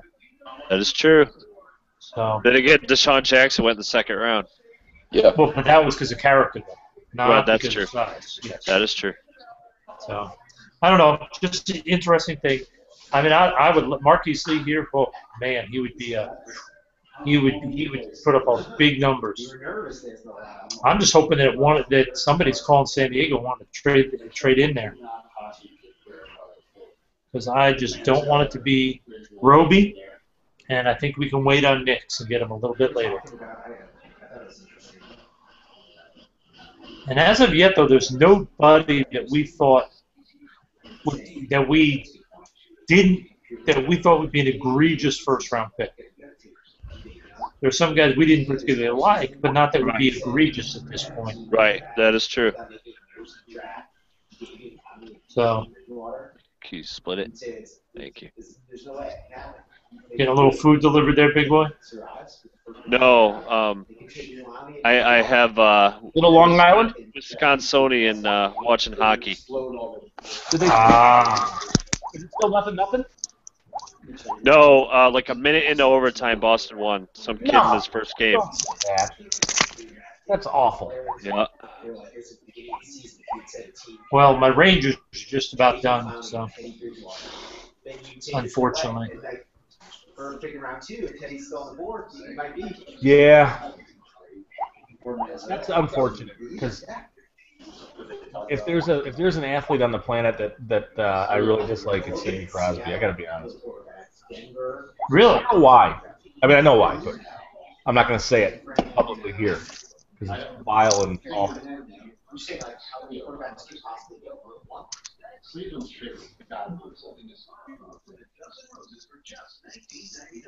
So who are some other safeties? I know we like Terrence Brooks. I like Deion Buchanan. I'm kind of lukewarm on him. Yeah. I don't like his hips. Yes. He's very high cut, isn't he? Yeah, and he's a little stiff in the hips. I mean, he's a big hitter. He's got good straight line speed. But the question is his hip fluidity and and COD ability and things like that.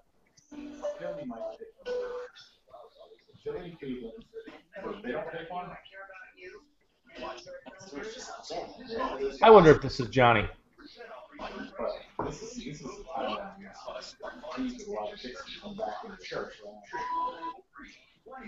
Because it seems like it's taken a while.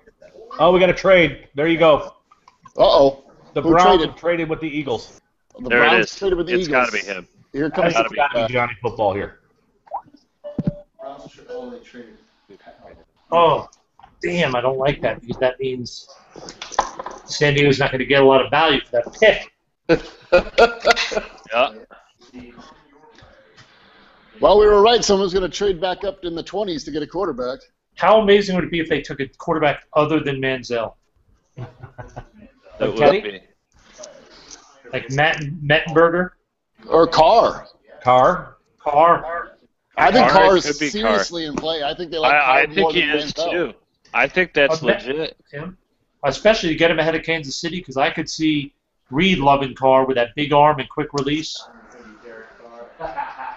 Yeah, I got a feeling this is Carr. Yeah, I could see that. Oh, man, I just don't see him making it in the league. I don't either. Neither do I. At least he's got some offensive linemen, but And some receivers. yeah.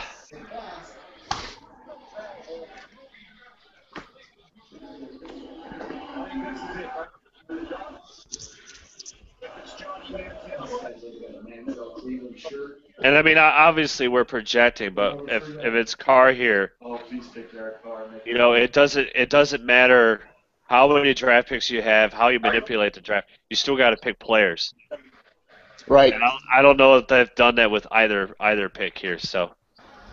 Hey, Josh, the Lions have the worst graded first-round pick so far. Browns selected Manziel. Oh, they did take Manziel. Yep. Johnny Football's going to Cleveland. Johnny Cleveland. Wow. Well, Okay. There goes his career. Wow. I think you got to be happy if you're going to Cleveland to throw to Josh Gordon and. Oh, how about this? The Vikings were trying to trade up for that pick also. Yeah, I just saw the same thing, Russ. Yeah. Bold move by fucking. So I mean, you guys know I like Manziel, and this is exactly where it should go at the bottom of the first round.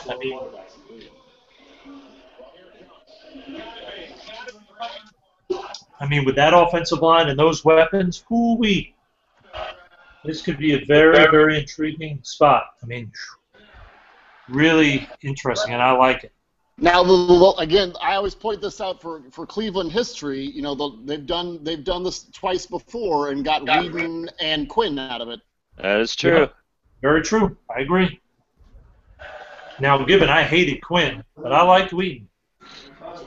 So I'm 1 for 2 there. I wonder what they had to give up to move that far. What was it, 4? 4. I bet they didn't give up much. But I bet you they gave up a second because if the Vikings were also in the mix. Yeah. Although, wait, where's Minnesota? Oh, Minnesota's out of the round. Right. Yeah. So they may not have had to give up much. They may have just been able to throw in a third because Green Bay didn't even have to, or Philly didn't even have to drop out of the round. It sounds like maybe if Minnesota was actively after it, they just traded up just to bump Minnesota. Yep.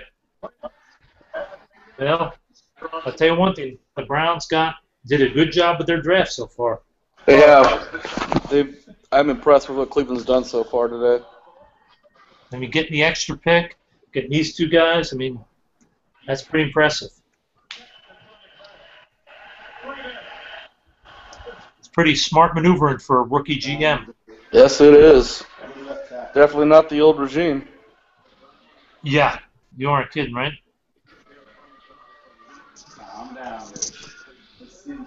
So Chiefs are on the clock. Yes. I'd like to see him take Jimmy Ward here. What about Su'a-Filo? I mean, I'd love to see it. UCLA. I could see No, that. they've got guards. I heard they want a right tackle. Oh, you got Moses or Quanjo. Yeah. Quanjo wouldn't be a bad spot here, Jordan. I also heard they want a corner because they want to get rid of Brandon Flowers. Surprise me. Yeah. Oh, yeah, that's that's go Denard here. Oh, that's a good pick, too. I want to say they put it out there that they were trying to move Flowers for a second rounder. I don't understand wanting to trade a good football player like him. He's going to make like $6 million. I don't know if that has something to do with it, but It might. It very well might. I'll tell you what. I'm not a big fan of the Justin Gilbert pick. But the fact that you got Gilbert and Johnny Manziel and an extra first rounder, and I think a fourth. That's why you have 2-1s. Now you have 2-1s again next year, so you can be one of the players. You can determine who goes where.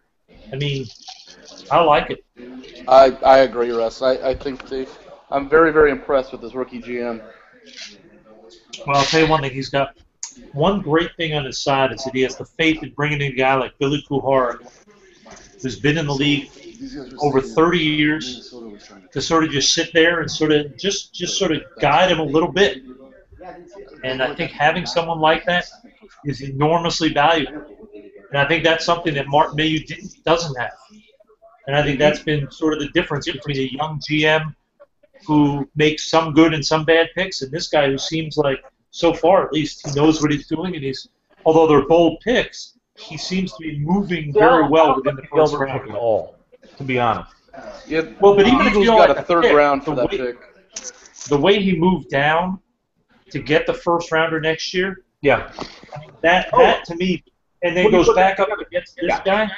I think that shows something. Whereas I don't know. I just like that he did that. I think it's genius. Yep. Now you got your quarterback. You've got a corner. You've got Joe Hayden. You've got a good offensive line. You have enough offensive weapons. You got 2 first rounders next year. You should be really. To be honest, that's not the division it used to be anymore either. No. It's ripe for the picking. Early in the second round, you think they owe Carlos Hyde? Yeah, I could totally see something like that. Absolutely. Something else to remember, too, guys. They only traded down a couple spots, got a future first and a future fourth. Yep. What did Oakland get last year when they traded down way more? A third, right? And that's it. Yeah. That was a DJ Hayden thing, right? Yep. Yeah, that was that fiasco.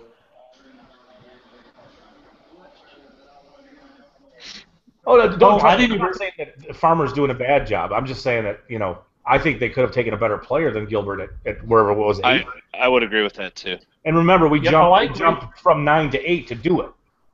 Yep. Remember? So they gave up something there, too. Didn't they trade with Buffalo to go back to 9 and then jump to Minnesota at 8 and flip something to Minnesota? I think they did. And it's interesting that the Vikings, he says, are the other team that were trying to trade up to get Manziel. If that's true, I feel much better. I would have no doubts that the Vikings are actively trying to get in for a quarterback. I mean, is it Matt Castle and Christian Ponder right now? Yep. I'll tell you one thing, though, right there. Cleveland could be a very fun team to watch next year. Yeah. Andrew Hawkins, Josh Gordon, Jordan Cameron.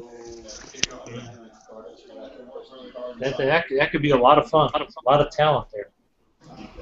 Now we just got to get somebody to trade up to San Diego. I'm just kidding. I don't know who we're going to take. I don't want it to be Bradley Roby.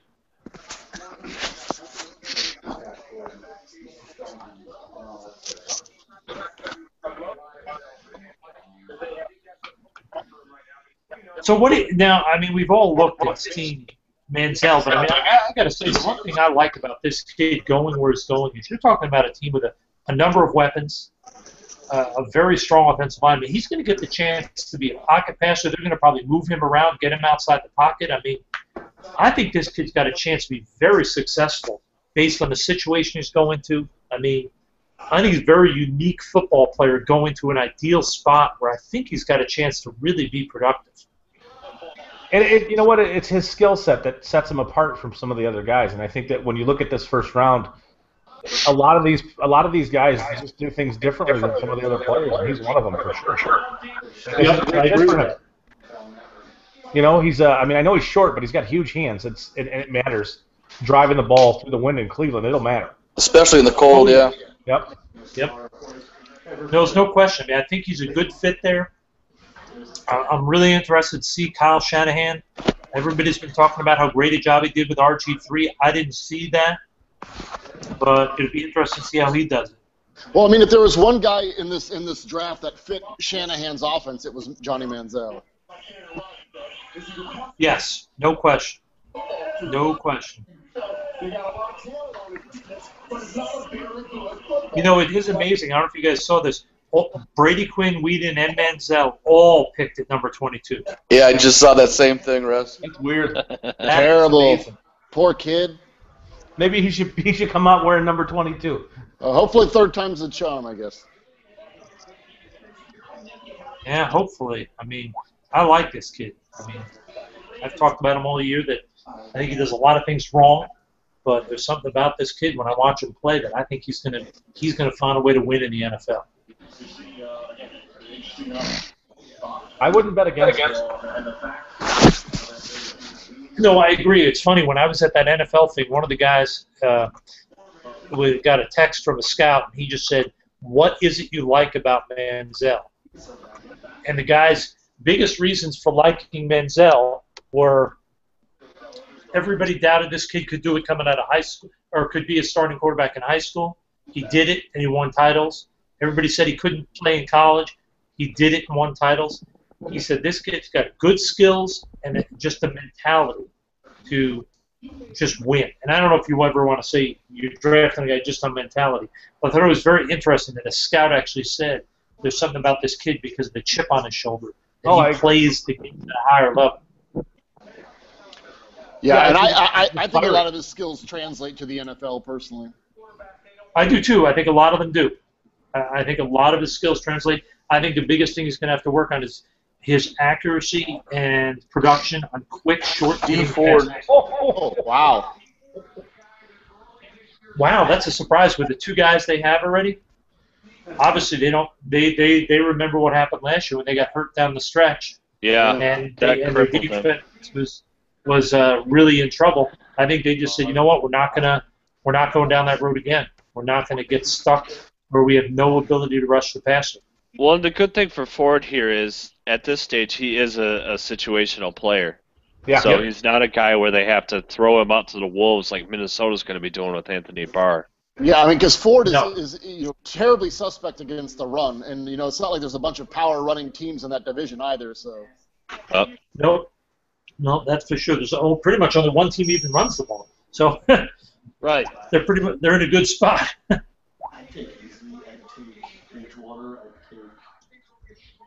Oh man, I'm so surprised that they went up and got Manziel. It just seemed like he was going to be the guy that fell out of the first round. The way things were going, and now ESPN and nobody else to talk about. So we got Bridgewater on the clock for Cincinnati. I think it makes sense. No. Coming out of I Cleveland. think it's the same. You're going to get the same kind of player. Between Dalton? As far as that average level production, I think. All right, I got to ask a question. Josh? Yeah. Is there a player in the draft that you actually like? I like Eric Ebron. Right now, through 23 picks, the Lions have the worst graded draft so far on NFL.com. I care about that because I know. I'm just saying. that means nothing to me. All right. So do we not feel that there's an upgrade over Andy Dalton at this point? What my point is, I agree that Bridgewater is an upgrade over Andy Dalton. What I'm saying is you're getting the same kind of low ceiling type player with him. That's my only point. Because truthfully, when you look at my board, he's around my number 18, 19th overall player, so the value makes sense here. I just see. I can't say that I think he is an upgrade over Dalton. I'm not confident that I can say that. Okay. I think Mettenberger could be. Yes. See, I think they'd be much better off waiting, giving Andy Dalton another year, gambling with a guy like Mettenberger, which is right with their style. They don't care about the off-field crap. Yeah. I think that one makes a little more sense for them in a lot of respects. I just think that. Okay. Go ahead, Russ. I was going to say, okay, Tanner again with a very funny thing. He says if the Bengals take Bridgewater, they will have A. Dalton and B. Dalton. I think that proves Josh's point. Isn't that exactly what I just said? All right, I'm going to be quiet. Well, I mean, if you think about it too, I mean, Cincinnati has the most talented roster in that division. So, I mean, like, they can keep adding to it and hopefully Dalton can, take him to the next level, or, they could, go for the quarterback here. Denard's coming off the board now. And it makes total sense. Oh, that's perfect. Yeah. And that's about where he should go. I think this is about where Denard should go. And actually, I think this is about where all these corners should have went. All right, Russ, you got your nose tackle if you want him. I'm hoping so. Russ, do you know who's on the board for the Chargers right now? Do you know? Coney Ely. Nope. No, I don't.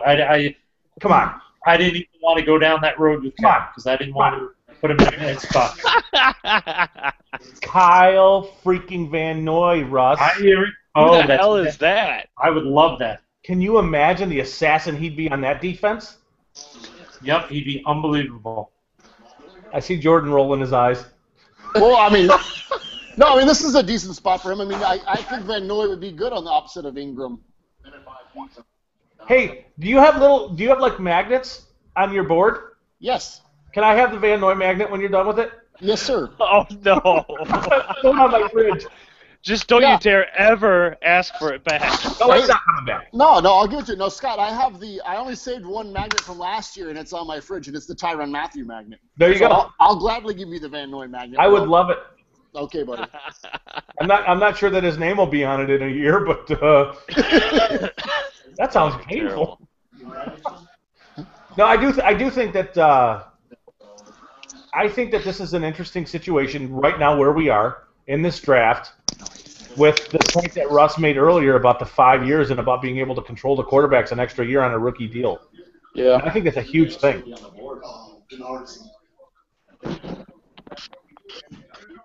It's just finding a guy, finding a player who fits outside of Nix, and I don't think Nix is a good value at this point. Russ, where are the Chargers with their receivers? I was just going to say, what about Lee? Or Jason Morrow? I don't think they go Morrow. They love the young tight end. He really came in through at the end of the year last year. Yeah. They really think he's got a chance to be a special guy. I don't know. I mean, I think Roby is in the discussion. I think Marquise Lee is in the discussion. What about Verrett? I think Nix is. They like Verrett. Actually, some of them like him a lot more than Roby. But I know that there are people there that have huge grades on Roby. So. What do you guys think of Carl Bradford from Arizona State? Could you see him? I don't know if he's a first-round guy, but I think he's a good football player. I'm just trying to think of guys that fit, Well, I don't think Bradford's a first-round guy, and I did give him a second-round grade. Yeah. But I don't think you're getting first-round value out of him as far as size. You're not really getting the size you want. And there's still questions about where does he fit? Chargers have made their choice, Russ. Outside? All right. They ran with that Roby pick. I do like Bradford. Verrett. That's a good pick. That's great. I'm fine with that. I'd rather the Knicks, but now if I was going to say the number one coverage player in this draft for me, it's him. If he were 2 inches taller, he would have been a top 10 pick. I agree. Yeah. But he's not. Yes. He's not. No, I like it. It's Marv had value. If he had balls, she'd be Marv. I'm glad we took him over Roby. So now we just got to hope that Nick slides in the second. Here's the thing, and Russ, I want all of you want to give me your opinion, that's fine. If the only knock that you realistically can make on a player is that he's an inch and a half too short, is there really a knock? No. I mean, what does he do? What does he do? Where does his 5'9.5" shortness show up on film?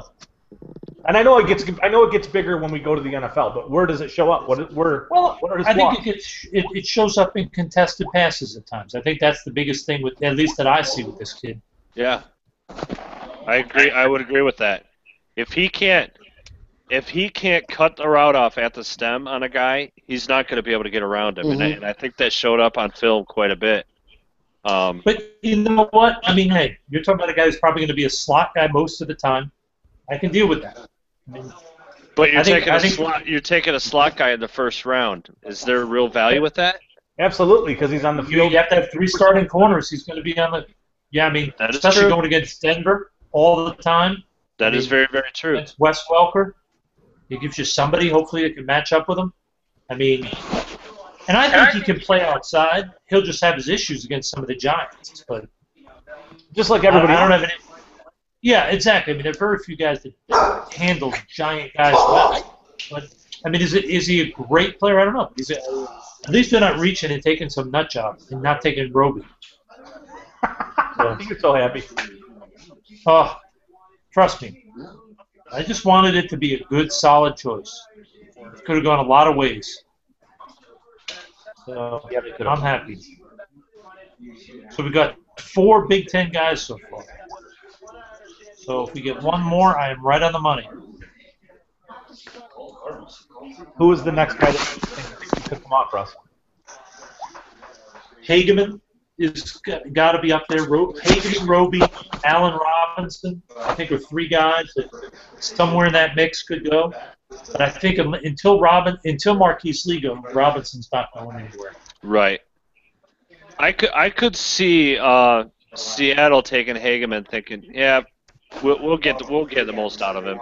We'll get him. And also getting a guy to replace the Bryant kid. Saying this could be Red Bryant. They're running him in their 3-4. And that's something I talked about. That's really probably his most natural position. Oh yeah. Hey guys, it sounds like Rappaport was saying that Cleveland's trying to get back into the first round again. Oh. Yeah, I saw that tweet a few minutes ago. Marquise Lee. For a receiver. Marquise Lee or Allen Robinson. I could actually see Calvin Benjamin here too with them. Oh. God, but they haven't. I mean, I don't know. That would be a weird one. An improvisation type thing, you know. Big, huge kid. They want to duplicate Mike Evans. There's only one guy on the board who does that. Yeah, that's true. I mean, although Allen Robinson's I don't think he plays the ball like that, though. He might have the size to do it, but I don't think that's how he plays. No.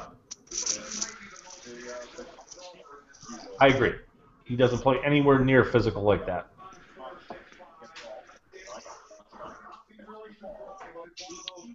Makes you wonder what they'd have to give up to come back in. They're not that far out. I mean, right, they're not far out. Exactly. I wouldn't want to give up that first rounder they picked up. Yeah, they have the 3rd pick in the 2nd round. Hey, we were talking about Hageman. Could we see him fitting in the 3-4 that they're running in Philly? Sure, I think he's probably best suited to be a 5 technique. With the 25th pick, 2014 NFL Draft, the team Jason Barrett, defensive.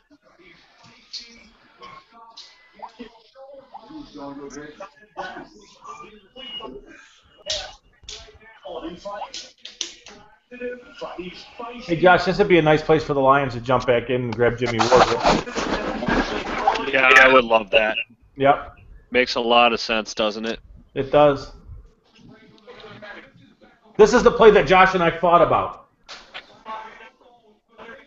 Yeah, you're right. Yep. Apparently it bothered me. What's that? That he and I fought about it. Oh. He's just so sticky. I mean, like that right there. I don't know how. I mean, I'm going to shut up. See, there you see him getting bullied.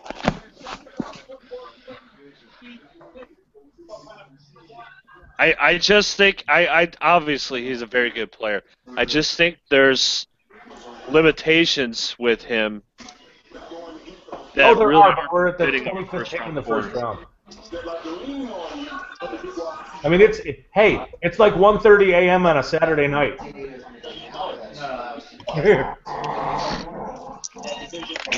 Sorry. Is this my last one, Russ? Am I not invited for tomorrow? No, you will always be invited, my friend. Really? What are you drinking? Long Island iced teas or sex on the beach there, pal? None. Why? I would never not include an ultra-wealthy man like you. You never know where I might need a little money down the road. Gotta keep you rich guys on my good side. You gotta stop saying that because people are probably trying to search where I live right now, and I don't want them taking the gnomes I have on my porch that are pure gold. No, have some respect for the gnomes. The problem is that people drive by your house and they see those little things that they used to have down on the plantation. So you mean the turrets with the machine guns on them and the the statuettes of minority children holding little things for the mail, and they come around and get that at your house. You're gonna be in real trouble. I don't know what you're talking about, Russ. Bischoff can't even afford pants. No, he can afford them. He just doesn't like to wear them because he likes Kyle Van Noy so much. I don't like to wear what? Pants? Pants. I am currently wearing pants, I'll have you know. All right. Currently. Hey, did you guys... I told Kyle Van Noy in our interview. True story. I told him right after he answered the first question that I was in the process of taking off my pants. I can verify this. I was horrifically embarrassed. I bet you were. But you know what? We talked to him for 30 minutes, and he was awesome. You know what? Because he was comfortable. It was a good interview, I got to tell you. You guys did a great job with that. Wasn't he really impressive in that, Russ? I thought he was very impressive. The only thing that concerned me a little bit is, and you guys probably would disagree, is I thought he came across as maybe average or a little bit above average maybe in intelligence. I did not think he came across as particularly bright. I thought he came across as average. I thought he was a little bit slow responding to some questions. I didn't think he was able to verbalize his answers consistently. Sometimes it seemed like he was stumbling through stuff. He did have to ramble on for a few. I do see that, but... Yeah, but otherwise, I mean, I thought his interview was good. He was honest. He didn't like, when you guys brought up questions about this being soft and stuff, he didn't just lash out like, screw those people, blah, blah, blah. He was like, hey, just look at what I did on film, look at this play, look at this game. And when people do that, it gives me confidence that they're not just lashing out, that they're really believing in what they see. I just liked how he was recalling all these other plays. Like the Ziggy play he talked about. He's recalling down and distance his coverage responsibility of a play that he didn't make, that someone else on his team made the year prior. I was like, wow, that's pretty impressive. Yeah, that's true. I didn't think of that, but yeah, that's a great point. Say what, Josh? He wasn't like this a great, a super well-spoken kid. He was not. Yes, exactly. And it wasn't that he was bad. Yeah, he was just average. Yeah, it wasn't bad. Trust me, he wasn't like some of these guys that I view as like mongoloids. When you see some of these made guys their choice. Marcus Smith, defensive end. Wow! Oh shit! Someone called that. Kid. Told you guys. Wow. Nice. That's a bizarre pick to me. That's a very interesting one. I liked him on film. I'm surprised they didn't go Lee there. I really was. Well, you got your 34 and your guy screaming off the edge. Yep, very true.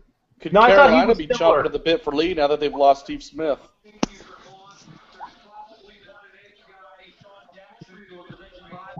It's a bold move, I'd say that. I thought he was similar to D Ford and Mobile. I don't think he's as explosive, but I think he's longer. He's stronger. He's very fluid. He's a pretty good instinctive kid. I just wonder if he's going to be able to get the corner. That's my biggest issue. Yep. I love the issue. And I love everything about the kid. I should say that's the issue, not love the issue. I just don't know how he's going to do threatening the edge. I think he'll be productive as a power rusher, productive using his hands. I just don't. Getting that corner is going to be hard, I think, for him. Whereas D Ford, I think, is going to be able to get it all day in the NFL. So, see, you guys asked for a surprise guy in the first round, and I gave him to you. You did. Look at that. You gave us that, and you gave us Jawan James. That's what I like to see. So, like I said, I was watching I was watching this guy against Miami the other day, and he just absolutely just destroyed them. I don't remember him standing out at Senior Bowl practices at all, but when I went back and watched film on him, the last couple of days, I was really impressed by him. And you know what's funny is I remember being there and hearing a lot of people say he struggled. Well, I thought D4 did too. To be honest. I mean, I know that he screamed off the edge. And athletically he looked good. But I didn't think he was, I didn't think D Ford was anything like world-beating at the Senior Bowl. No, I agree, but I tell you what, I mean, Josh almost got ran over by him on that first day when they was, Josh was basically in the middle of the one-on-one pass. Yeah, he was right in the pits there. I thought we were going to lose him for a minute. So, George, who are they going to take? Cardinals right now, my board has got Bridgewater, Easley, Suafilo, Ward. That's a really long name for one player. I'm going to say Derek Carr. Oh, I will not be happy if that's the pick. I'm sticking with Marcus Martin. I would love Marcus Martin. That would be a great pick. Bill's a huge need. I think he's going to be a very good player. They got some value by trading down. I mean, I'd be happy with Martin. I'd be happy with Batonio. Morgan Moses there, pal? Possibly if they want to go that way. It looks like they're already on the phone with somebody, so hopefully they're trading out again. But please no pick tipping with this one. There will be none of that. No worries. I'm freaking out over here. Oh, it's all good. Take a deep breath, buddy. Have another Miller Lite. But I tell you what, like this. Your team's not taking a tight end. The one thing that I am happy about is I think that we have a really good GM. I think Steve Keim is doing a really good job so far, and I like his draft strategy. I'm just thinking about how I'm going to have to explain this pick on the radio tomorrow. The Cardinals pick? Yeah. Oh, the Ebron pick? Oh. Yeah. I mean, I know how I'm going to do it. I'm going to explain offensive coordinator Jimmy Graham, exploit him all over the place. He absolutely does not have to block here. Line him up all over the place, but people are just going to freak.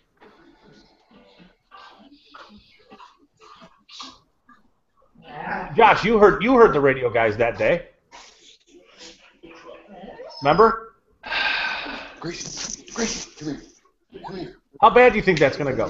You're not going to be able to I'm sure it is, but it's a losing battle, man. They have no clue what they're talking about. Everybody's freaking out because they didn't draft Justin Gilbert. It's like, well, you drafted Justin Gilbert last year. His name was Darius Slay. Yeah. Exactly. Now that might not be fair. You just wait till their second round pick then. You just wait till you hear the I think quarterback. Slay's a better player. He's a physical, aggressive player. I think Gilbert's a better athlete. But from a time, all these guys care about is combine numbers. They don't care about anything else. So when he ran a 4.37, right, everybody freaks and think we got to have that guy. Well, you drafted a 4.37 guy last year, who's the same height, the same length, same weight, same everything. You just did that, and he got benched a few times because he's a rookie cornerback, and they struggle. I don't know. I'm going to have a hard time with this one because I don't particularly care for it, to be honest. But, well, I mean, if you're the Lions and Aaron Donald's on the board, and you're losing, you're losing Nick Fairley next year. Well, I hear you. Trust me, I get it. Yeah.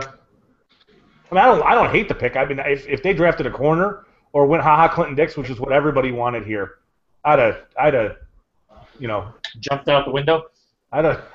Or in your case, I say rolled out the window. I'm on like the 4th floor of my house, so yeah, I could have jumped out. That's what I'm saying. Roll the wheelchair right out the window. Oh, come on, that's a joke. What's a joke? I'm on the 5th floor. Exactly. Hey, It's hard to remember when you have that many You know, floors there in were your people house. walking which down the floor you're street on. the other day, and I didn't like the way they looked, so I had to put some turrets on the top of the house. I was just gonna say you're up in the highest turret. Just I gonna thought, say that. I thought you were Oh, going to say take us in, Jordan. arrested and sent to camp. Okay. Can we give Jordan like a moment of silence here? I think we might have to. Or at least a moment to take his pants off like you did. I tell you what, if it's Derek Carr, I'm gonna run into the shower and cry. Which Like is Kyle Gary- Van Noy. Your gun is digging into my hip. Jordan, you realize if it's Kyle Van Noy, he's gonna stalk your ass like every year just to try and get tickets to go see Kyle Van Noy. I know. He'll be asking me, hey, can you send me Van Noy jerseys? It's Van Noy. These boots Go are get made me his for walking. autograph. Can you try to catch his wristband when he leaves practice? All right, Jordan, it's coming now. All right, here we go.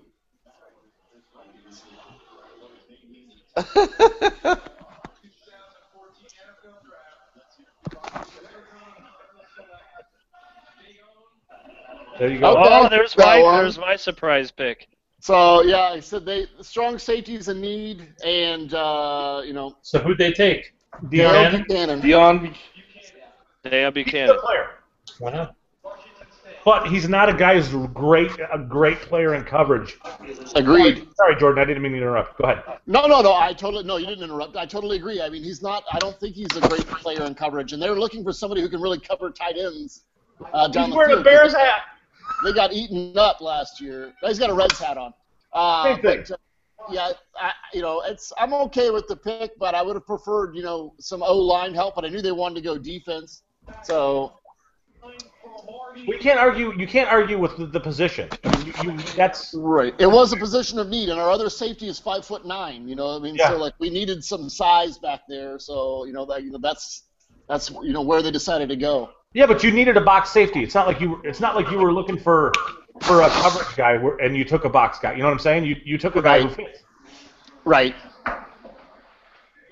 That's a big kid. He Yeah, is he's a a big big boy. kid.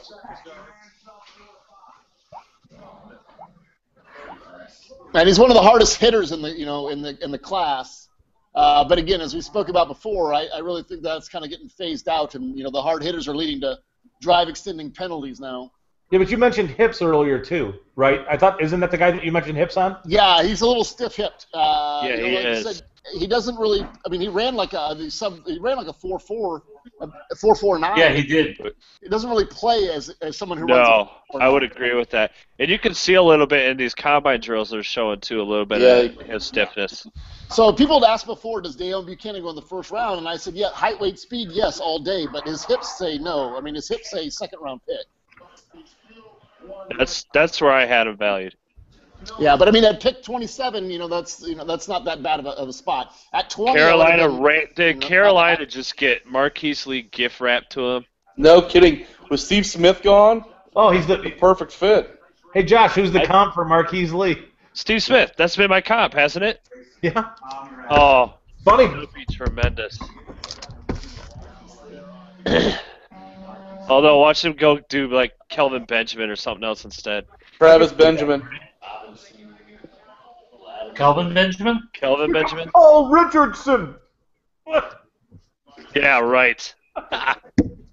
You wouldn't even agree with that one. No.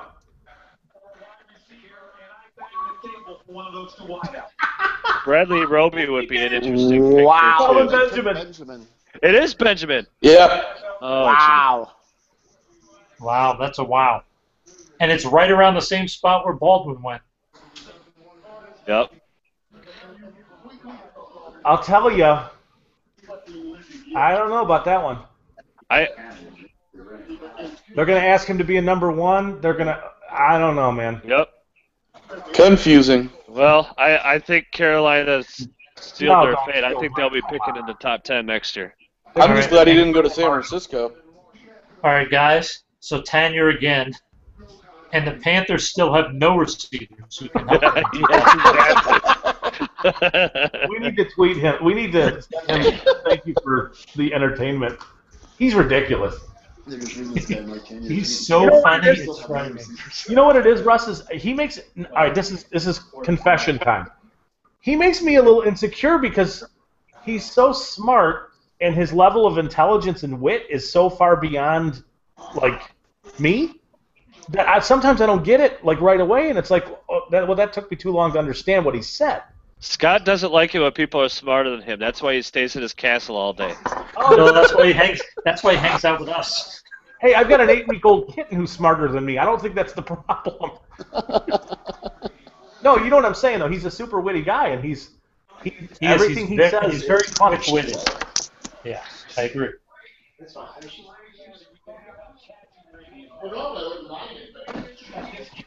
All right, with Kelvin Benjamin. So here's what I see with Kelvin Benjamin, and you guys tell me if I'm wrong.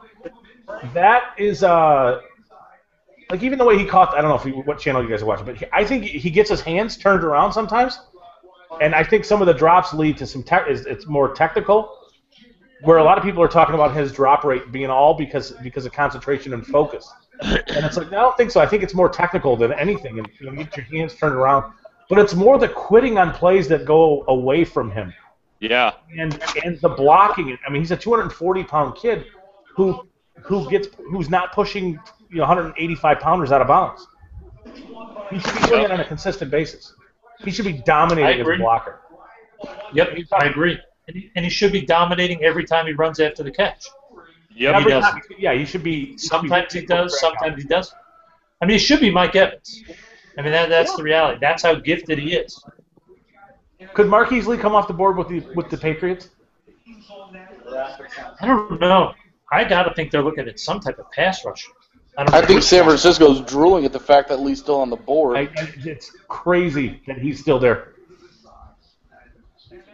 Because I got to be honest with you, I wouldn't have killed it if the Lions took him at 10. Yeah, based on 2012. Based on 2012. But every year there are guys that fall like that. I mean, think about it. He and Roby have both fallen, despite having great 2012 seasons. The disappointing this year has teams scared a little bit. So, boy, I tell you, there's gonna be an arms race for Houston and Washington. Maybe not Washington, but for Houston with that first pick in round 2. Yeah.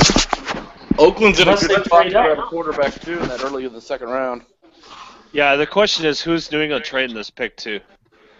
I hope the Lions. Right.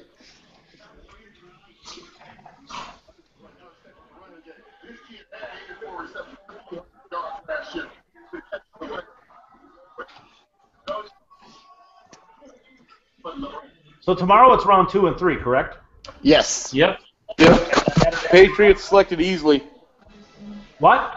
They did. Oh, that's awesome. That is phenomenal. Terrifying. Hey, you guys, listen. I think we were the first group of people to be talking about Easley. In fact, Russ, I know we were in some ways, because you and I exposed him to Doug Farrar and Mike Tanier.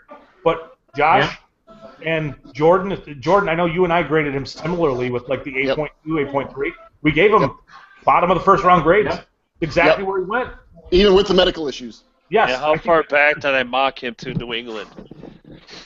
Yeah. And Russ, you made this point during our mock last week when I gave him to New England that they're always picking at the back end of the draft. They don't get that many opportunities at elite players, and so that's why it's totally worth that gamble for Easley. Yep. I love it. I think that makes us look good. I really do. I remember on him before the combine. That's true. All right, Niners are on the clock. Roby or Lee? Lee.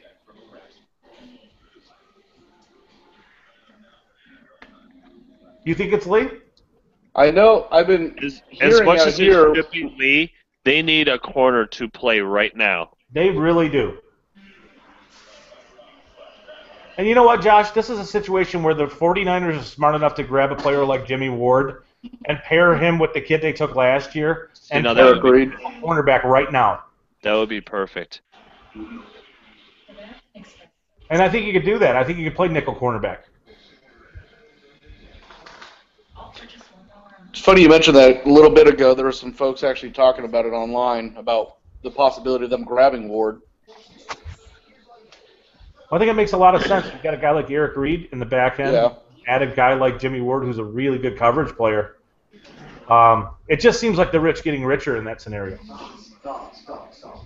Which, if you're a 49ers fan, I think that good for you. You know what I mean? Yeah, I mean, I'd be happy with Ward. They need to find a way to get more explosive to face teams like Seattle's defense. And with Crabtree and Bolden, they need more speed. Paul Richardson, baby. I'm done. Wow, so both Knicks and your guy, Van Noy, could still be there in the second round. Yeah, I fully expected Van Noy to be there in the second round. In fact, I did not. Really? Do I get a cookie if Nix is still there? No, because last time I kept getting told that Van Noy was going to, when I was there Monday, everybody there was saying Nick Hyperion is going to go in the teens. Kyle Van Noy? Yeah. Wow. Yeah, I kept hearing from a ton of guys at the Sting on Monday. They probably listened to our interview and hated it. Maybe that's it. Dingling. It's your own fault. You're his #1 fan, yet you screwed his draft stock. Or they were just nervous that they were going to have a stalker coming to their facility. Yeah, every that's day. true. You don't want that kind of baggage.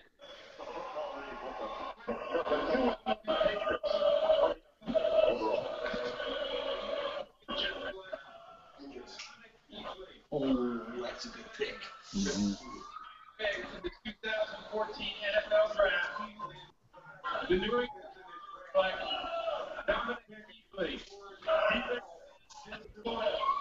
Boy, Easley's a freak show, man. Yeah. The first line of my scouting report said Dominique Easley is a nightmare. This September. He's the pro free safety. That's the defensive front. He's explosive. A lot of people felt like he was going to because of the ACL. But look at Jeez.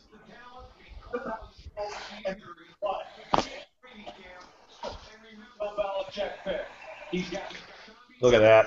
Mitch, this kid is top 4. If he didn't know his lane. To me, he's a little Warren Sapp-like. Like, there's just so many things he does that just, If the Patriots get 3 or 4 years out of really good production out of him, that's a home run. Agreed, especially this late in the draft. Yeah.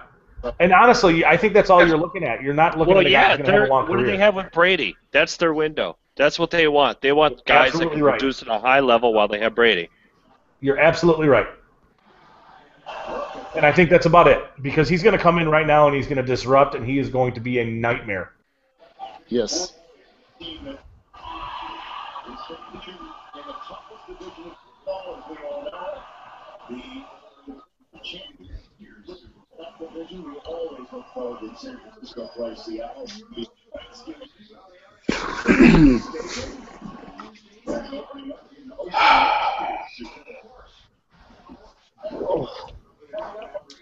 I think the Niners are going to wait to the last second to see if they get anybody to trade up.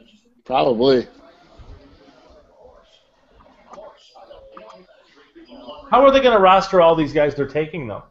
Exactly. You know what I mean? How are you drafting? Why are you dropping back and accumulating more For next year. I suppose. Yeah. Why should they accumulate for next year, though? Shouldn't they be getting guys? Bolden won't be there, now? I believe. Crabtree's going to be a free agent. Yapati, they're going to have to try and re-sign. They're going to have some holes coming up in the next couple of years. They have a kabillion picks to begin with. I can't believe they didn't trade up. Once Fuller and Beckham were off the board, I'm not surprised that they didn't go up, because those are the two guys that they were really in love with. Okay, then that makes sense. Yeah, because there's no way 11 guys. Jimmy Ward. Jimmy Ward. Oh shit, that's awesome. Who'd they go with? Jimmy Ward. Son of a bitch. The rich get richer. We just explained exactly how they're going to use them. The rich get richer. I mean, we just talked about how they were going to use them. Yeah.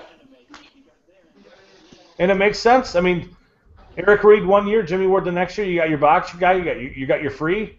Guy's versatile. He can do multiple things. Yep. It's a great pick. And with Antoine Bethea there as well, they can move him into the nickel, like we said. That is a great pick. It is, unfortunately. And I think that actually that makes us look good, guys. I mean, Jimmy Ward's a first rounder. Well, not only that, think of the situation he's going into. He's going to look fantastic there. Yeah. Yes. As a company, it just makes us look good. The last 2 picks especially. Now Denver could be. I guess I don't need to be tooting our horn like that. Could we see interior lineman here? Maybe the UCLA kid?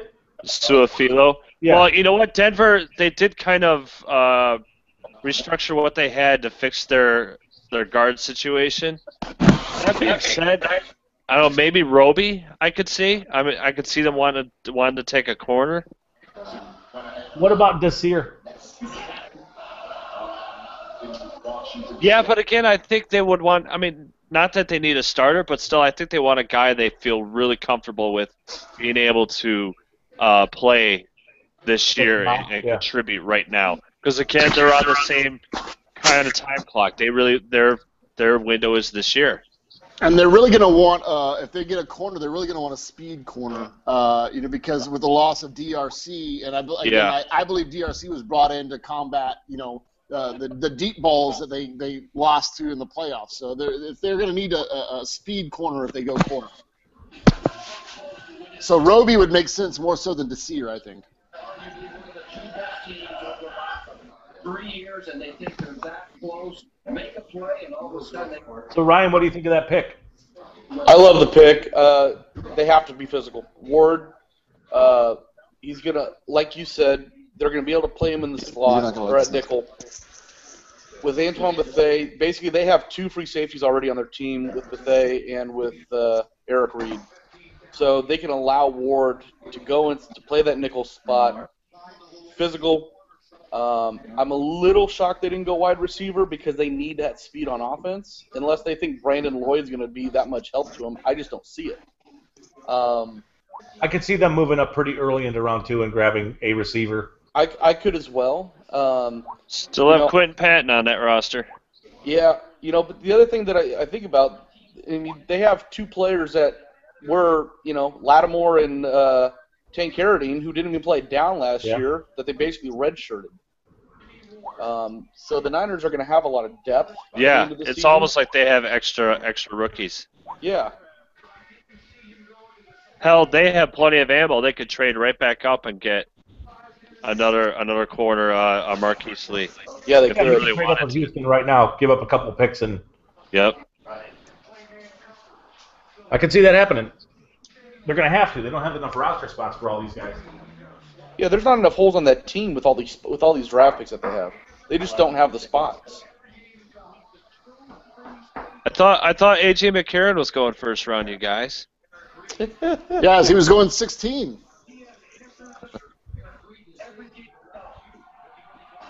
That one, that would have been a wow. So now they have they have 3 free safeties on that team, with Bethea, Reed, and Ward.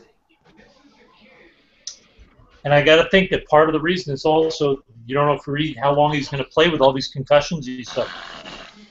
It gives him a little protection if that career comes to an end in the next year or 2. Yeah. Yeah.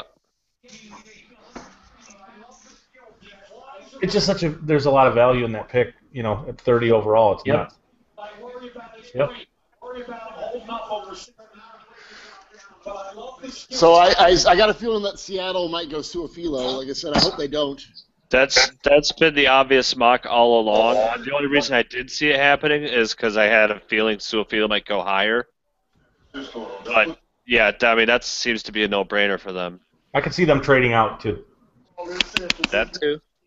It is a rite of passage, and that's why this is a good spot for a young man that loves to play the game. We're going to take a break. The Super Bowl participants who took part across the Hudson River for this. Hey, Josh, Ebron's getting killed because he only had 3 touchdowns last year. Oh. He played for North Carolina. How as a quarterback in your right mind do you only throw 3 touchdown passes to that tight end?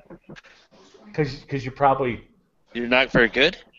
Oh, this is live. Yeah, I'm not gonna say that. All right, guys. All these prospects, so it doesn't matter.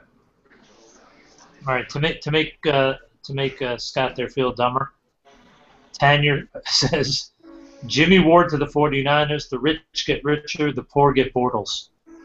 Oh, come on. So mean. Yeah,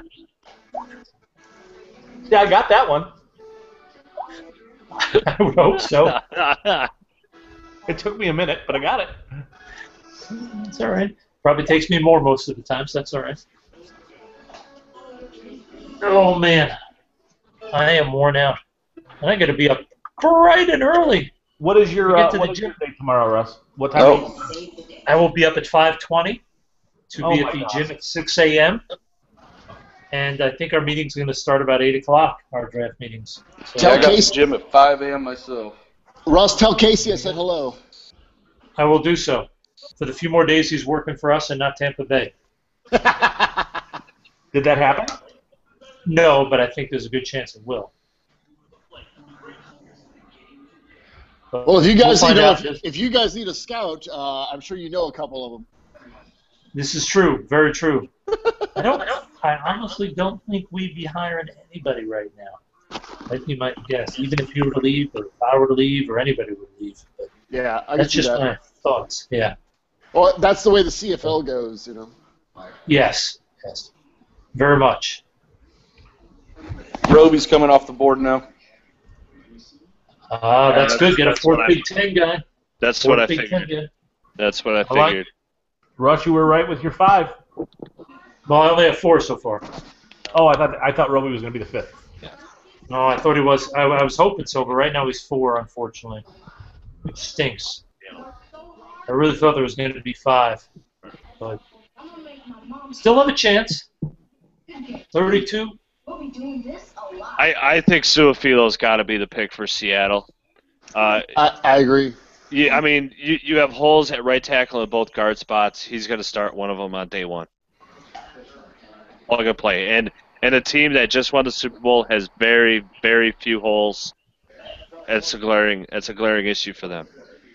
It's unless the team wants to get ahead of Houston. That's the only thing, yes. Quarterback. Yes, and that's the thing, too. It would be for a quarterback, you would think, right? Because the assumption would be that Houston will take a quarterback here. Unless they trade for Mallett, which everybody was saying was going to happen, which I would not understand. Yeah. No, I know. But then again, who knows Mallett better than Bill O'Brien? Bill O'Brien, that's right. Yeah, very true.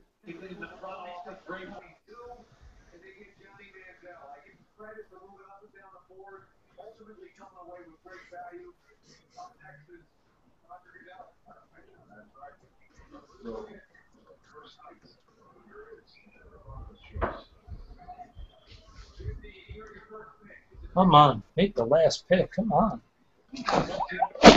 They just got on the clock. For anybody that's a Denver fan, if you go pull up any film from 2012 and watch Roby, he was a spectacular player. And there's a lot of belief that if you just rated players off that year, he would have been the first cornerback drafted. So it's great value for Denver, getting a guy that talent-wise is rare and special, but on the field this year had a lot of ups and downs. So I think it's great value choice there. I think he's got a chance to be a very special player. Very few corners are willing to come up and strike. He will come up and strike. He's got great ball skills. He's got phenomenal hips. He has rare speed. I mean, he's the whole package of what you want. You just would like to see a little bit more consistency like you saw in 12 than you did this year. And I think it's a good situation for him in the aspect of his character because while it's a need for them, he's still going to have to fight to get playing time. So he's not just going to show up and get handed the job. That's not the case here. No, I agree. And you know, hopefully he can look, and if Aqib Talib really is a guy who's matured, maybe he can look at Talib and sort of say, you know what? He came into the league, questions, and got his butt in gear, and is earning a boatload of money now. And maybe that helps get Roby to sort of stay on the straight and narrow and do things the right way, because his talent is unbelievable. And he could be a Pro Bowl guy for a long time if he can keep his head on straight. Yep. He can run, he can jump, he's double move, eye discipline, where's the football? He's twitchy. Everything else gets in the game. So the negative side on this is just he can't find the football. The positive side, he's so gifted, he's so quick. Looking at these DB drills, there's such a marked difference looking at him move compared to some of those other guys that went ahead of us. Yeah. This kid's incredible athletically. He's great. Well, and I will say that's the one thing my bias will let me is at least Barrett may not have this high height, but he's right there with Roby in terms of athleticism. No question about that. Yep. So that's the one thing at least you know you're getting. Even if he never becomes a premier guy because of the height, you're not going to lose out on athleticism, and he should be able to cover slot receivers like Welker without any trouble. Or I shouldn't say without any trouble, but as well as any other corner is going to do covering Welker, because he's a pretty dang good receiver. Yeah, you can see where the value is, though, with him, right? In that division. Yep. We talked over and over and over tonight about fit and where these guys land, and you know, it matters. I bet this pick goes all the way down to the wire. Trying to sell it? Yep. Yeah. Well, you may as well. Right? Yep. Absolutely. No question. Sell it to Oakland so they can come up and get Carr. Think about if you're Houston. That makes sense. Who's on the board? There's a trade. There you go. Who is it? They're trading for a quarterback. Oh, how great would it be if Bridgewater The went? Vikings. For all those people who said he was falling out of the first round. Here comes Teddy Bridgewater. Possibly Derek Carr. I think it's Carr. It's got to be Carr. Think about if you're Houston and you got Clowney and Bridgewater in this draft. I would say it's a 12.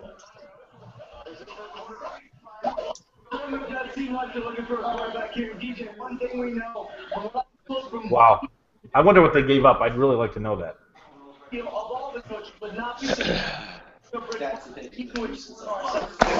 want to know which guy it is. I'm hoping, because it's Minnesota, everything. I'm hoping it's Bridgewater. I hope it's Bridgewater, too. Yeah, that's what they're saying, actually, is that it could actually be Bridgewater here. Well, think if it's not, and if you're Houston, you took Clowney with one and you got Bridgewater in the second round. That'd be ridiculous. Yeah. Worked out pretty well for you. Yep. No question. Hey, question. Minnesota. No, never mind, guys. Never mind. I answered my outdoors question for in the my head. first 2 years. See, that's where I was getting at. Doesn't that scare you with Bridgewater? Yes. Well, if it's in the short term, you let him sit for a year. He starts a year from now, and then that third year they're indoors. That's 2 years with I 10 agree. games in awful weather. I'd just go Carr here. I would not go Bridgewater. I'd go Carr. You don't know if it's awful weather. Well, that's true. But Those guys have the same hand size. I don't think Carr or Bridgewater really matters. And I think We're gonna Bridgewater's take significantly Garoppolo. better. I'll be pumped to take Garoppolo here. That'd be awesome. I agree, Russ. too. I think Bridgewater's a far superior prospect to Carr. What if it's Mettenberger? Yeah. Let's just. Bold move. It'd be very bold.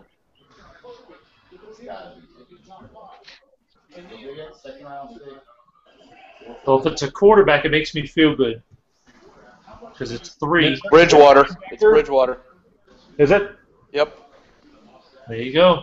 So I got a second, and all he had to give up was a fourth. What a steal. That's what I'm saying. So if the Lions need to move back up, like right now, or if Pittsburgh or St. Louis wants to move up, the Giants, Tennessee, you're not giving up a ton to move. No. Yep. I bet you I wouldn't be surprised at all at this point if Houston, if they just got snookered and they decide that they want to shop that pick. Oh, yeah. Or they may That's not. a pretty If powerful they didn't pick want to have. Bridgewater, though. But if they didn't want Bridgewater, they could be looking at a bunch of other guys. Oh, sure, no question. Yeah. But if that's their guy, especially, I mean, that's such a powerful pick to have the top pick of the next Yep. round. Yeah. No question. They'll get Yeah. some real offers for it. Well, gentlemen, it's been a lot of fun tonight. We will reconvene here Yes. about 20 minutes before the start tomorrow. No, it's hopefully. at 6:30 tomorrow, right? So, well, I will check. I will send an email to everybody, Okay. and hopefully we can reconvene and have some intelligent thought tomorrow. Change from today. That's a stretch for us. Yeah. So, Yeah. guys, thanks for the effort tonight, and sorry about the delay getting started, but now that I got this downloaded, we should be ready to roll right when things start tomorrow. We're Sounds good. We're good. All right, guys. You guys all have a good night. All right. All right, guys. All have a right, good one. guys. Good night. Good night.